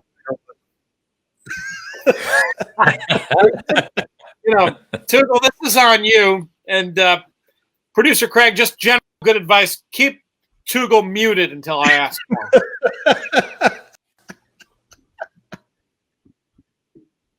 What are you on your iPad? What type of on the iPad? There should be a thing where there should be a little thing where you can easily reverse it. But the race is about to go, so be quiet for the moment. We'll bring you in a second. I'm much more excited about the guest after you, if I'm being honest. Well, we're about to break here. About to break for Gulfstream Race 5. JK has bet half the field. I picked a 4-1 shot in an 8-1 shot. I'm still getting made fun of. I mean, I can't buy a bucket. And don't you have the 4 on another ticket? I thought you bet all the 4s. Yeah, well, hey, spreading. Matt, tell us what's happening. I can't even. Even money horse off the claim here has gone out to the front. Awesome action. No real surprise there. They're showing a lot of speed, though. The 7 Decider, my horse, is down on the inside. They're cooking with gas up front. You got Reggae Pirate, who's $1,000,000 sitting in the pocket right now. 12's trying to get involved on the outside. 22.75. I mean, that's fast, but it's not like electric fast. El Zeus looks really nice right now, rolling up 3 wide. You've also got the 10 who's sitting a decent little trip. Bolt, if he gets a little bit of running room. The 12 on the outside, if this is the one that JK pivoted to, he's in a decent spot. This 9 has tucked my horse away and put him to bed. 46-1 for the half. Who is it on the outside right now? This is JK. This is with the 12. If the 12 wins, I'm going to pay homage to Duke Matisse, who had a nice line on our podcast this week. If I can get this 12 home. Oh, Matisse. I don't think you're going to get it by, though. They're finding on the front. Yeah. Come here, 12. I think it's going to come 9-1. 9-1-4-12. Look at that. I wrapped up the Super 1-4-12. So, I mean, God knows what he's doing a little bit. Hey, and look, anybody can smoke out the 6-5 shot. So there you go. You gave out the Super. Oh, my goodness gracious. Tugel's gone again. He was here, and now he's gone. It may be time just to you mentioned pivoting. It may be time just to pivot and bring in our next guest, who I want to make sure we get some airtime here. And hopefully we can bring Tugel back before it's all said and done. But I have at the very top of my iTunes podcast playlist the preview that our next guest has done of tomorrow's day at for the Arkansas Derby. Absolutely loaded lineup from our friend and colleague, Naomi Tukker. Naomi, how are you doing today? Hey guys, I'm good. How are y'all keeping up? It's been a very loosey-goosey show, as we're accustomed to, but we're having some fun, and we've picked a winner. So we're doing well. What's going on down at Laurel? I've just been scanning horses all day. I tried to tune into the show earlier, then I got interrupted because a couple of horses came in. But I heard JK was saying he was going to call a race. Did that happen or not? Did I miss this? It's going to happen. He promised he would call a race if a donation was made. Apparently, folks were falling all over themselves to make said donation, and JK is going to have to call a race. What's the story, Jonathan? When do you want to do this? I'm going to check real quick to see which field is smaller, and I'll get back to you. It's either going to be this next Tampa race or the race at Gulfstream. Only 5 horses, JK. Oh, Gulfstream. To wrap it up, that's what JK is going to be calling Gulfstream Park. I was going to give you dispensation and allow you to call a race next week if you want, because I almost think it would be better if you can, study the colors. But if you want to just dive in and do it, I'm not going to say no. I'm going to do the next to Gulfstream. I'll be ready to go. I'm going to go with it. Sean Tugel is back with us. Sean, everything okay? You froze. You sort of looked like Michael Shannon in a bad moment of Boardwalk Empire there for a second, but it looks like you're back in the flesh and everything's good. The technology, through this whole social quarantine, the Zooming, all that good stuff, I'm going to come out of this way ahead on the social technology standpoint. I'm ready to rock and roll. I might even get an Instagram account. I am a little bit disappointed, having been to Winstar Farm and seen the clubhouse essentially there that looks like you're in, the New York Yankees facility, and now we're in your house and we're looking at blank walls. What's gone wrong? Why don't we? This is the home office. I do have 2 gallons of paint that I've had in here for 6 weeks because on a rainy day, my wife thought I could do that. Haven't started. I've got all my memorabilia that's like sitting around me, ready to get put up on walls, and so. By the time you get here, whenever we have a live race meet again, it will be up and going, and you'll be over, and we can have some fun here at Farview Farm. Oh, I love it. And, JK, as a television professional, you're going to have to talk to Sean about the low angle. He looks great. He's showing off the beard. Is that a beard? What's going on your face, Sean? I mean, if my wife actually ordered me some clippers yesterday. They're on back order. She thinks she's going to be my new hairstylist and beard trimmer. I was just want to go with the unkept look. I think that's a good way to go. And she has some different ideas. I mean, it's the first time I could actually grow or try to grow a beard where the first 3 weeks where it's disgusting and unacceptable, nobody could see me. And then it got to a point where it is, but people go, oh, nice mustache and beard. I think a beard already incorporates a mustache, right? Yes. Like, Yes. I don't think if you have a beard, you have a mustache. Correct. You don't have both. Unless you're Abraham Lincoln. Yes. True. Yeah, true. He's the only exception to the rule. Otherwise, you got the whole. If you have one, you have the other. Absolutely. I mean, I could go mustache. It's it would be okay, but I think I'd want to do it where like you grow out the sides and twizzle it, and then I could go hang out with Fornatella, like walk through Saratoga and Raleigh with fingers, a walking stick or something. Oh yeah, the proper. Once you get the wax, you've taken it to a new level. Oh, look at this, Gary Fenton, our guest last week, who brought us good news that looks like it's coming to life. Currently in position to claim that $50 gift certificate from BreedersCup.com in the shop. Some people, loyal listeners who we get to interact with on Twitter all the time. Bill Mentis is there. Stephen Klaus is there. Maybe it's Klaus. And a lot of folks who've been here for the whole time. Frank Foss, that name up there in the money at the moment. We'll do a full deep dive on the leaderboard in a moment. Speaking of backgrounds, though, Naomi, I have to ask you about yours, a horse who is near and dear to me right at my beginning of coming into the game, sitting up there behind you in Cigar. You're too young for Cigar. How do you have him hanging up behind you? Okay, now when we were in Dubai with the Godolphin Flying Stud, I made a point of studying every single Dubai World Cup winner. And of course, Cigar being the inaugural Dubai World Cup winner, they attribute the success of the Dubai Cup to Bill Mott bringing Cigar over from the US. And coincidentally, this was in my office, and I figured I should have something on the walls, but there's nothing to hang it up on. So it's standing on a chair, and it dropped down just before I managed to get live with you guys. But it's back up, and it's not broken. So I love it. And I also like the low-key troll of Sean Tugel and his choice of backgrounds. I have to try, right? I thought I need to try. I've been inspired by the diapers I've been opening. That's the wall color. Oh no! Oh no! It's all gone. It took 6 weeks, folks, but it's all gone wrong here on the Horseplayers Happy Hour. There's no elegant segue out of that, so I will just point out that we are 1 minute to post to race number 7 at Tampa Bay, and I know at least 2 of you have looked at it. JK, who's going to win this one? I'm assuming this is off the turf from the number of scratches we have. Pete, I'm preparing for my race call here.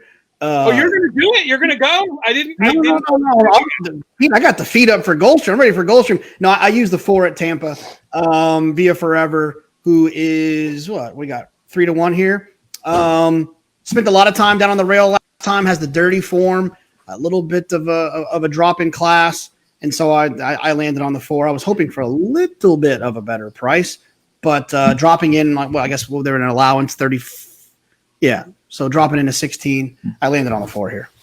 While mentioning backgrounds, JK, I have to give you props for your reading choices. I do see a betting with an edge, if I recognize the spine correctly, from Mike Maloney in there behind you. Matt Bernier, who wins race number 7 at Tampa? So this is more of just kind of like an open conversation because I'm curious. I've made it clear I'm not good with the off-the-turf situation. I'm not good on slop. I'm not going to try to sugarcoat that. Viva Forever, though, if you look at the horses that have run on the main track, Viva Forever's form is 10 times better than anything anyone else has ever done. How is the horse not 8-5? What am I missing here with this horse? I get it. We haven't had a win since September of last year at Thistle. The connection's a little bit more low profile.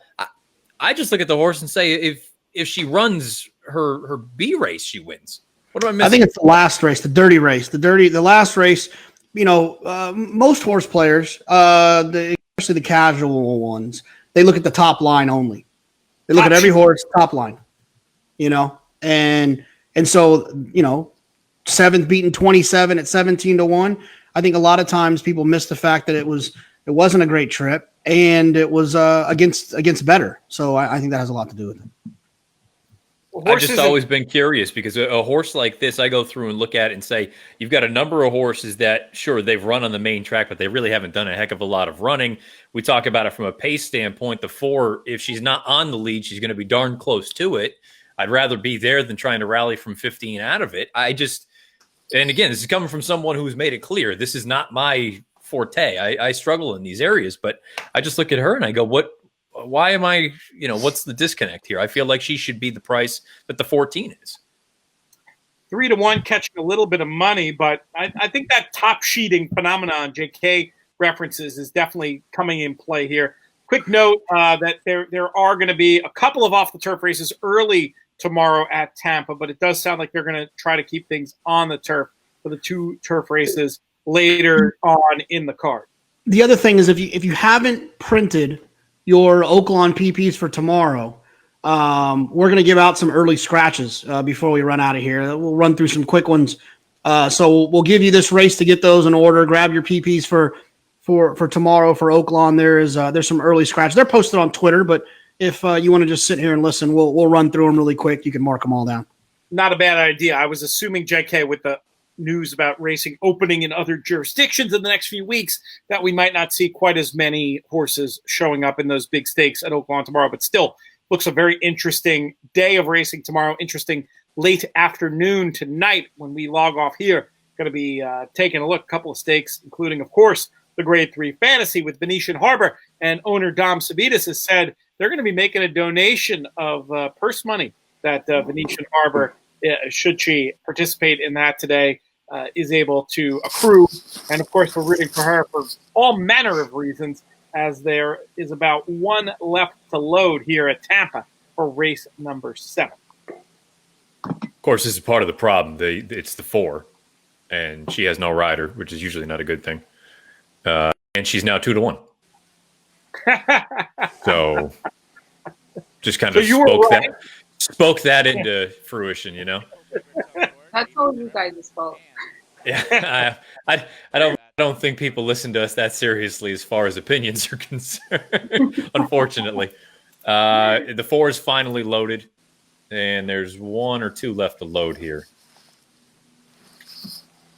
I'm just always curious about that sort of thing, and I think going back to Pete, what we were talking about earlier, that some people just don't like being wrong. I think also something over time, as you play more and more, you have to be real with yourself about what you're good at and what you're not good at. I know this is an area that I'm really not strong at. I know wet tracks are not a good thing for me. And I wish I were better and sharper at them, but for whatever reason, I'm just not particularly good at them. But I think you, as a player, you need to recognize strengths and weaknesses, routes, sprints, turf, dirt, whatever the case may be, and try to kind of play into that. No doubt about it. Years ago, when Frank Scottoni and I worked on the book, 6 Secrets of Successful Bettors, and we interviewed all manner of professional gamblers, including many horse players, one of the traits came up with that united successful players was the idea that you're not just handicapping a race, you're not just handicapping horses, you also have to be able to handicap yourself.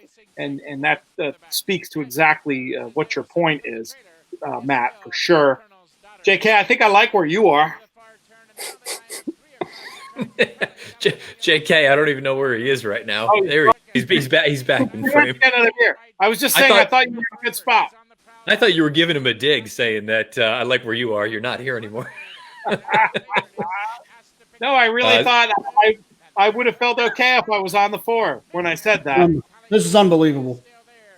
Now she's down on the inside, and I'm very curious. If you've been at Tampa for more than a minute, you recognize the inside's typically not a great spot. The 14, to be fair, though, just cruised up like a car on the far turn, splitting horses. So he took the spot that the 4 should have gotten, and I think is gone. Nope, down. The 8's trying. 8's trying, but I don't think he's going to get there. And I'm not throwing shade at bettors. I don't like doing that. They're doing something that I in a million years would never do. I don't have the courage to do it. I'm just, you hear people talk about the best riders in whatever jurisdiction, California, New York, Florida, where the best riders pay attention to what the track's doing. I'm always amazed at some of the smaller circuits, seemingly, I don't want to say out of tune, but just not paying attention to where you may or may not want to be on the track at any given time. In Tampa, it's not like it's a new thing. Inside typically is not where you want to be. Yeah, that was tricky. I feel like it's possible that the 14 just took that spot, and then the decision was sort of made, and it all went. And wrong. don't get me wrong. I'm not specifying on this sort of instance. I'm not throwing it at the rider or the 4, whomever it was, but just more the idea of at Tampa in general, like park yourself 2-3 path. That's probably going to be your best bet. And guess what? Even if you're 5-6 wide, probably not a terrible thing. Better off than being down on the rail. We always do say, we make the reference at, regarding jockey knockers that will, I'd feel more secure in questioning jockeys when somebody followed me to my job with an ambulance. So for sure. For sure. And that's, I can't stress that enough. I'm not throwing shade at anyone in particular or the riders in general, but the idea of, if you're there for the entire meet, you probably know inside's not where you want to be, right? Nobody else is down there. There's probably a reason. Yeah, it can get a little boggy. I want to talk about some of the stuff going on the In the Money network ahead of this big weekend. Naomi, you put together a fantastic preview, number 1 in my queue right now to listen to. Just curious how excited you are about this show you just posted yesterday, and about this day, this first Saturday in May that's unlike any that we've ever known. Wait, hold on. You haven't listened to it yet? I haven't. Don't worry, I haven't listened to JK's show from last week, so don't feel bad. Okay, well, actually, I just started on JK's today. I'm about half an hour in. I've caught up with all the other stuff that was out on the page. There's so much. So I'm trying to catch up, but I'm halfway through yours, JK. Love the beginning part. PTF, I think you should listen to the beginning part of JK's show. I think you'll enjoy it. But yeah, no, I'm so excited about my first post tomorrow. I promise. Okay. No, really, really happy and really grateful to all the guests that I was able to get on the podcast. There's about 6 of them, and they're all incredibly accomplished within their field. I'll tell you a quick story that you guys might enjoy, because as some of you might know, I'm currently scanning horses on the gate at Laurel Park. So that means that I'm not always at home or in the studio to sort of get the chance to do the interviews the proper way. And I had Todd Pesher lined up, but I didn't know when he was going to be available. So at 12 noon, I got a text saying, I'm ready now, you can call me now. And I'm sitting in my car. So I managed to get it all up and going in my car, in the back seat with a microphone, because, just in case I had that with me. So I'm texting back going, wait a second, I'm setting my microphone up. And massive credit to Todd, because unfortunately the connection was so bad and it kept cutting in and out. And now Todd was one of the first people I ever interviewed for Fox Sports. So what I do as a production assistant is do those interviews, and then you don't see it that I'm the one talking to them. But he's like my idol. Someone that's just, an incredibly accomplished trainer, and the connection is cutting in and out. And I'm sitting there dying inside thinking he was just giving me some amazing stuff about Governor Morris and about his horses. And I'm like, hey, yeah, Todd, all that amazing stuff that you just said, could you repeat all of that again? Oh, and Todd, being the ultimate gentleman like he is, repeated everything word for word. So it all turned out absolutely fine. So massive credit to all my guests, because everyone's just taken so much time out of their day to come on with me and let me ask them whatever we wanted to know about their runners or what they thought of the division. And yeah, I'm quite proud of it. I feel so lucky that everyone, wanted to come on and was so generous with their opinions. Yeah, it's must listen stuff. It, like I said, top of the queue for me. I have a lot of podcasts to listen to before the racing starts tomorrow, and I'm very pleased with this assembled crew in particular at that fantastic work they've been putting together. Tugel, I want to bring you back in here for a minute. Happy that you were able to join us here this afternoon, and show off this beard you've been growing. What are you most looking forward to in terms of the racing tomorrow? Well, I do think anytime we can line up the 3-year-olds against each other, that's what the spring's all about. Certainly the fantasy coming up later this afternoon is an absolute rock star field. But I think Fearless is a horse of ours that's coming back in a 2X tomorrow that I think is very, very live. So I'm pretty excited to see him run. He had a brutal trip there in the Oaklawn handicap. Love him. So I'm excited to see him go. Excited to see Governor Morris, and overall, you know, like I said, it feels like we're on the right side of this now with all the new jurisdictions that are opening up, and it's kind of like you know, even though it's not the Derby we were looking for tomorrow, we still got a Derby, so that's a really positive thing. It is a first Saturday in May that we will certainly never forget.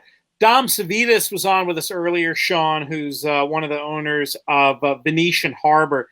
And I was suggesting that the fantasy this year, and the same point maybe could be made for the Arkansas Derby, even though it is split into two divisions, that from a breeding industry point of view, do these races take on any outsized importance because of the fact that they're happening on the first Friday and Saturday in May? Are they potentially worth more than they would be, you know, than you would think on the bear form? Well, I think especially for the fillies, right, and even the colts, when the spotlight's on you and you have the ability to have that marquee performance, like if one of these horses have a Curlin type performance, Charlatan comes out and does what he quite possibly could do. I mean, for breeders, those memories aren't going to be erased, right? So they're the only ones with the show in their hands. So if anybody comes out in either the fantasy or either division of the Arkansas Derby and even the Oklahoma Handicap, I mean, you're looking at horses that the spotlight's on them and they don't have so I mean, that's something that can really set you apart, whether it be the breeding stock sales later on or if you're going to stand one of these colts. Because the Kentucky Derby is the Kentucky Derby for a lot of reasons, but I feel like part of the reason why it is what it is and it means what it means in the breeding business, and you know, this is me as an outsider, so you correct me if I'm wrong, but the idea that they can win at a route of ground at this time of the year, the idea of precocity, I feel like means something. And, you know, a Kentucky Derby on the first Saturday in September doesn't seem to mean as much as what you can accomplish on the first Saturday in May. So I was just wondering if you thought it might add to their like commercial value. Well, I think that is the specialness of the Kentucky Derby on the first Saturday of May, is being able to go a mile and a quarter, getting through the spring, and having that foundation and being able to carry that speed a mile and a quarter as a 3-year-old this early on. I mean, how many people took a deep breath when the Derby got rescheduled to September 5th, you know? So I think it does shine a brighter light on how tough it is on a horse and how special of a horse it takes to get through all of this. But with that being said, I don't think the Kentucky Derby, it's still the Kentucky Derby, even though it's a Saturday, you know, in September.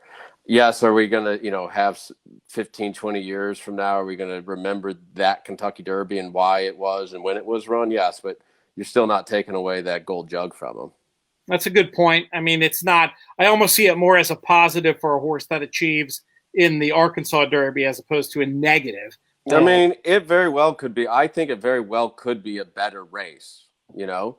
Horse, like you put those horses when they get to mature and they get to strengthen and they get to that point of their 3-year-old career. I mean, we might see some real monsters show up there, and it could be awesome. So I'm not disappointed with it. It gets to hopefully happen. JK, what are you thinking about all the positive news we've been having about maybe being able to get racing back online in New York and California? Are you feeling optimistic about the reports coming out and from a horse player point of view, how are you feeling? Well, I'm thinking about this race call right now, Pete. I'm just kidding. No, you know, it's 6 minutes, so you're okay. It's funny.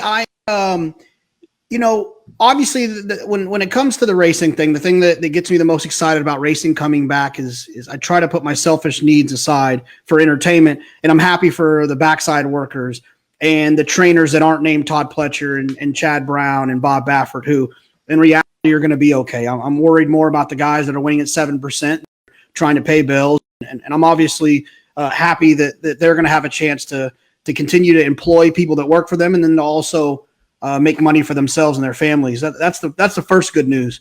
You know, I think that I'm hopeful. I tweeted the other day that 80 days ago, it's probably like 75 now, we were sitting in a ballroom with 600 people. And 75 days from now is opening day at Saratoga. So Obviously, the world is different now, and so it's not the same 75 days that you're looking at. But I'm hopeful that things will continue to trend in the right direction, where we can have some normalcy. And if we're not able to attend the races in the way that I know we all want to, it's better than the alternative of not having those races at all. So I'll take what I can get at this point. I have mentally taken 2020 out of my memory, and we'll just pick back up in 2021 with all the things that I know we all like to do. Right? I mean, this would have been my 12th Derby in a row. You'd imagine that the Keeneland Breeders' Cup is going to feel different. You know, hopefully we have fans by then, but it's going to feel different. And so I'm just taking a deep breath. I'm glad that we've had the racing we've had, and I'm glad we're going to have some more racing coming up. I think all these different jurisdictions in different parts of the world opening is a great sign. California opening, Churchill opening, and just every day you look at the news, you see a new kind of milestone. So I'm hopeful and optimistic.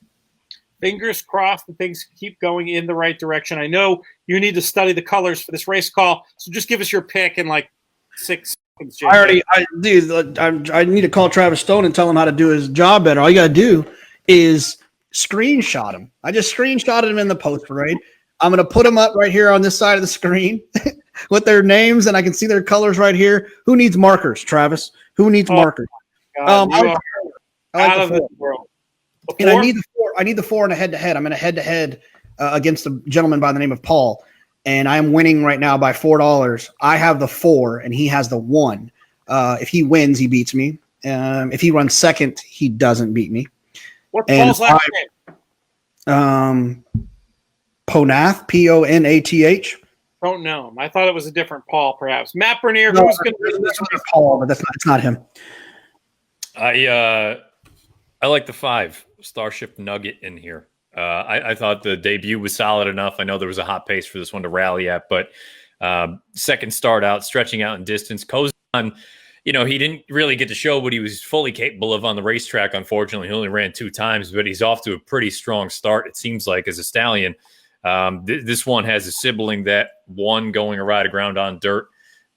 Based on the double wheel pays, the horse should land somewhere around this 3-1, 7-2 range.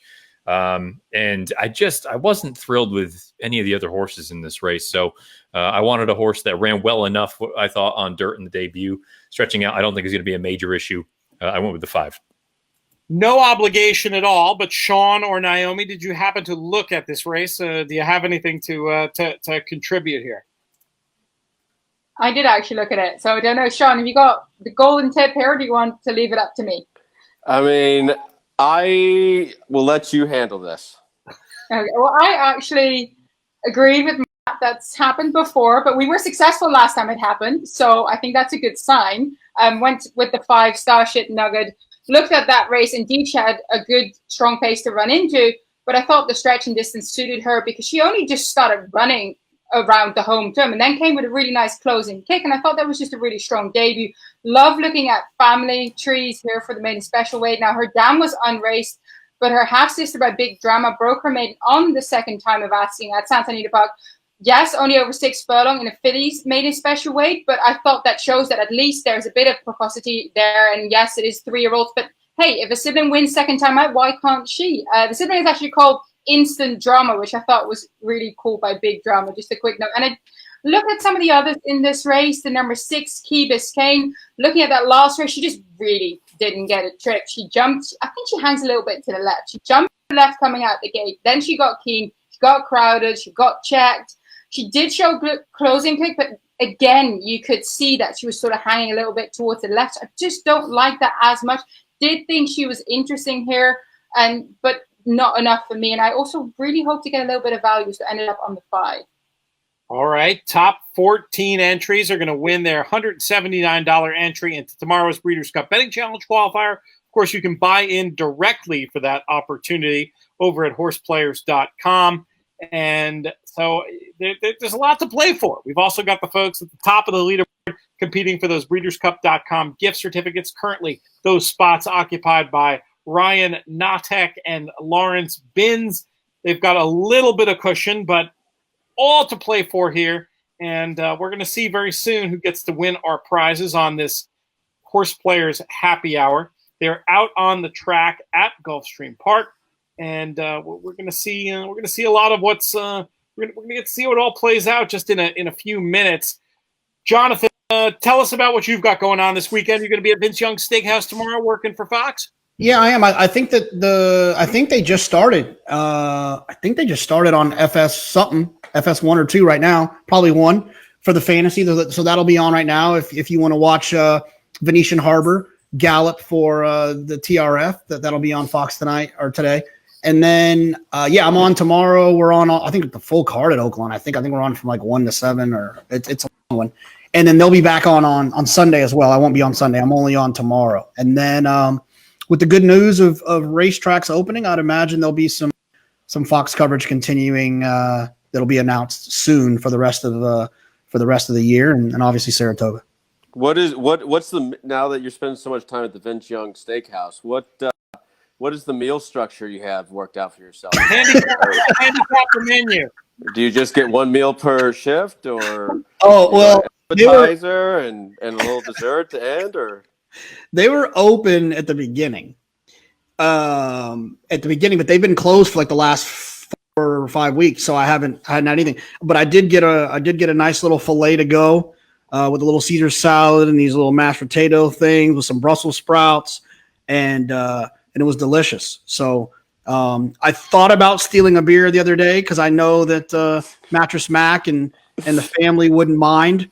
But I didn't feel good without getting clearance from Clarence, so I didn't do it. But have they put you on a billboard yet? You're not in Astros like Tropical. What stadium you got down there? Orange Maid or something that you got down there? It's baseball. No, I'm not on a billboard yet. But it's nice to be there. I don't know what we would have done because I wouldn't get on an airplane. That's for sure. So the fact that Mattress Mac and his daughter and their family allowed us to hang out there was very appreciated.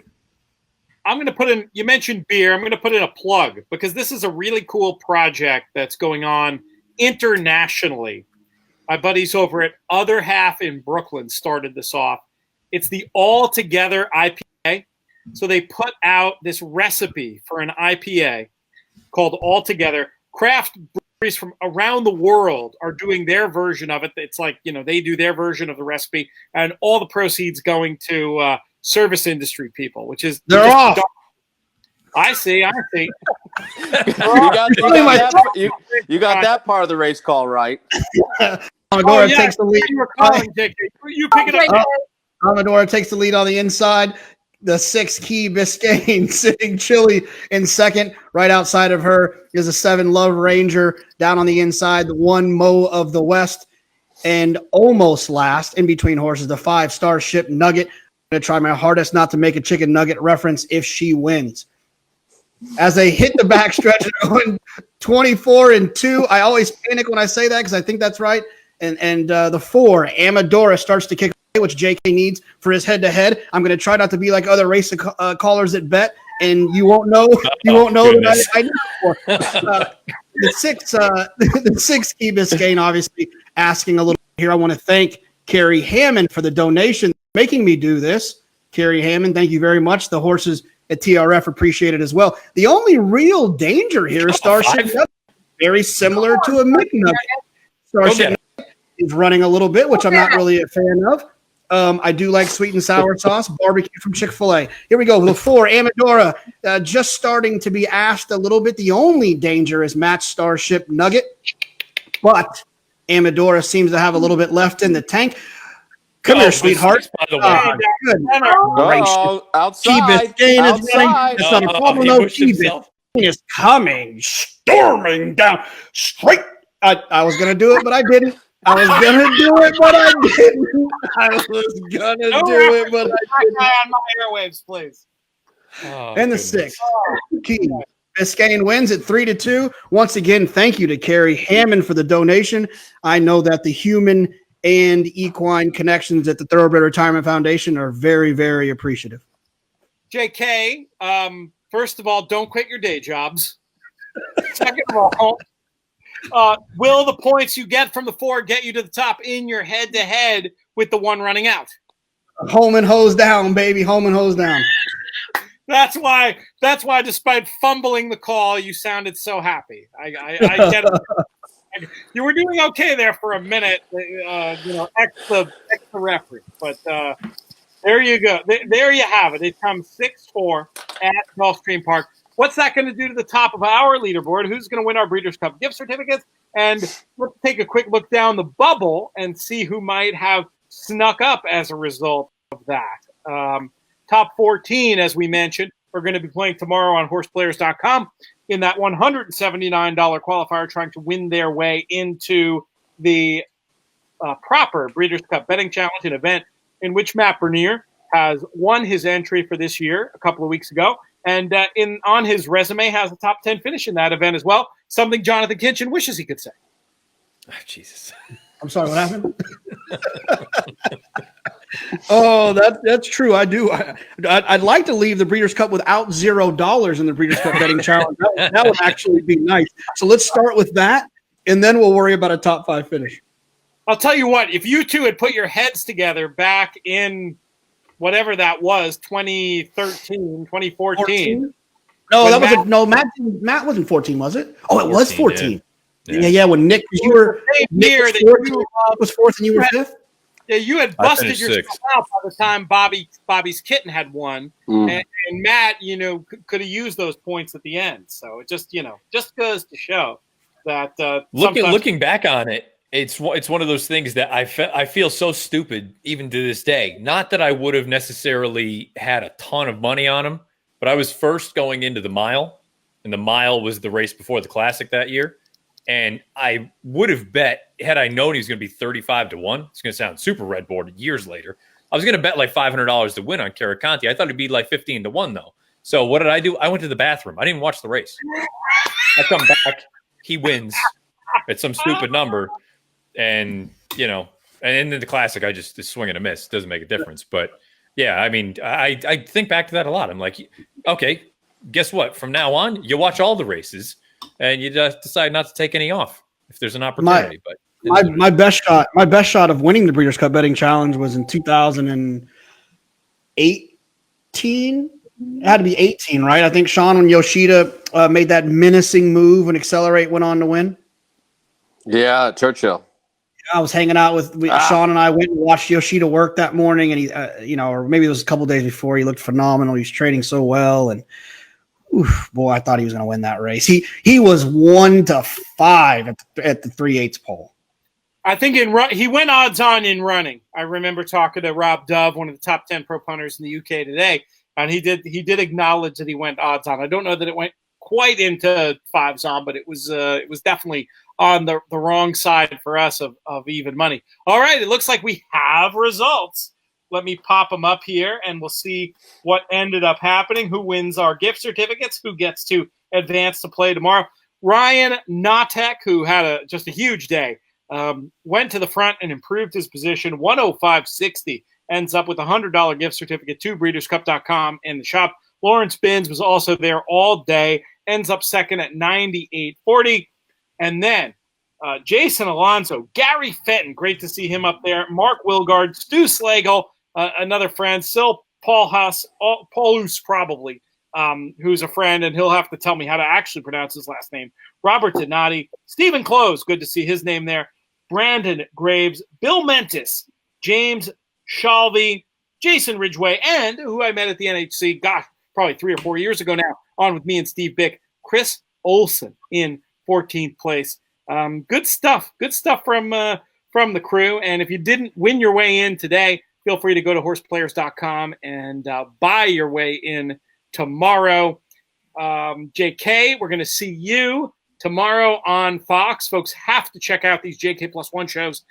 Doing an amazing job. This Duke Matisse interview, after I listen to Naomi's Arkansas Derby preview, that's going to be the next thing on my list.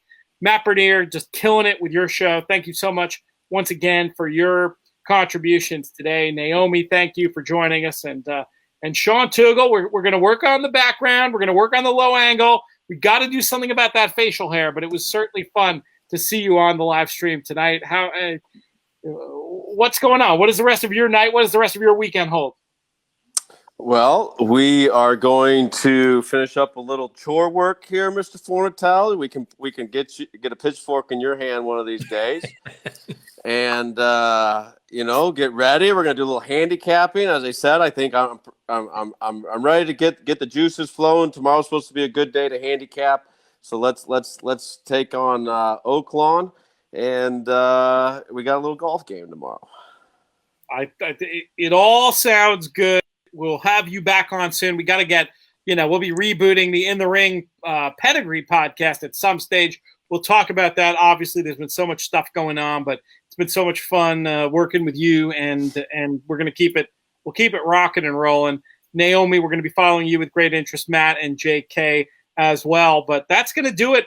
Thank you to all of you. Thank you to our other partners in putting these broadcasts together. Breeders' Cup, of course, and also Horseplayers.com. But thanks most of all to all of you who've been watching and following along and wagering and donating to these charities. This is what it's all about, folks. And during these times, it's meant a lot. The different comments that have come in and the numbers that we've seen about how many people are participating in this. It makes it all worthwhile. This show's been a production of Breeders' Cup and In the Money Media.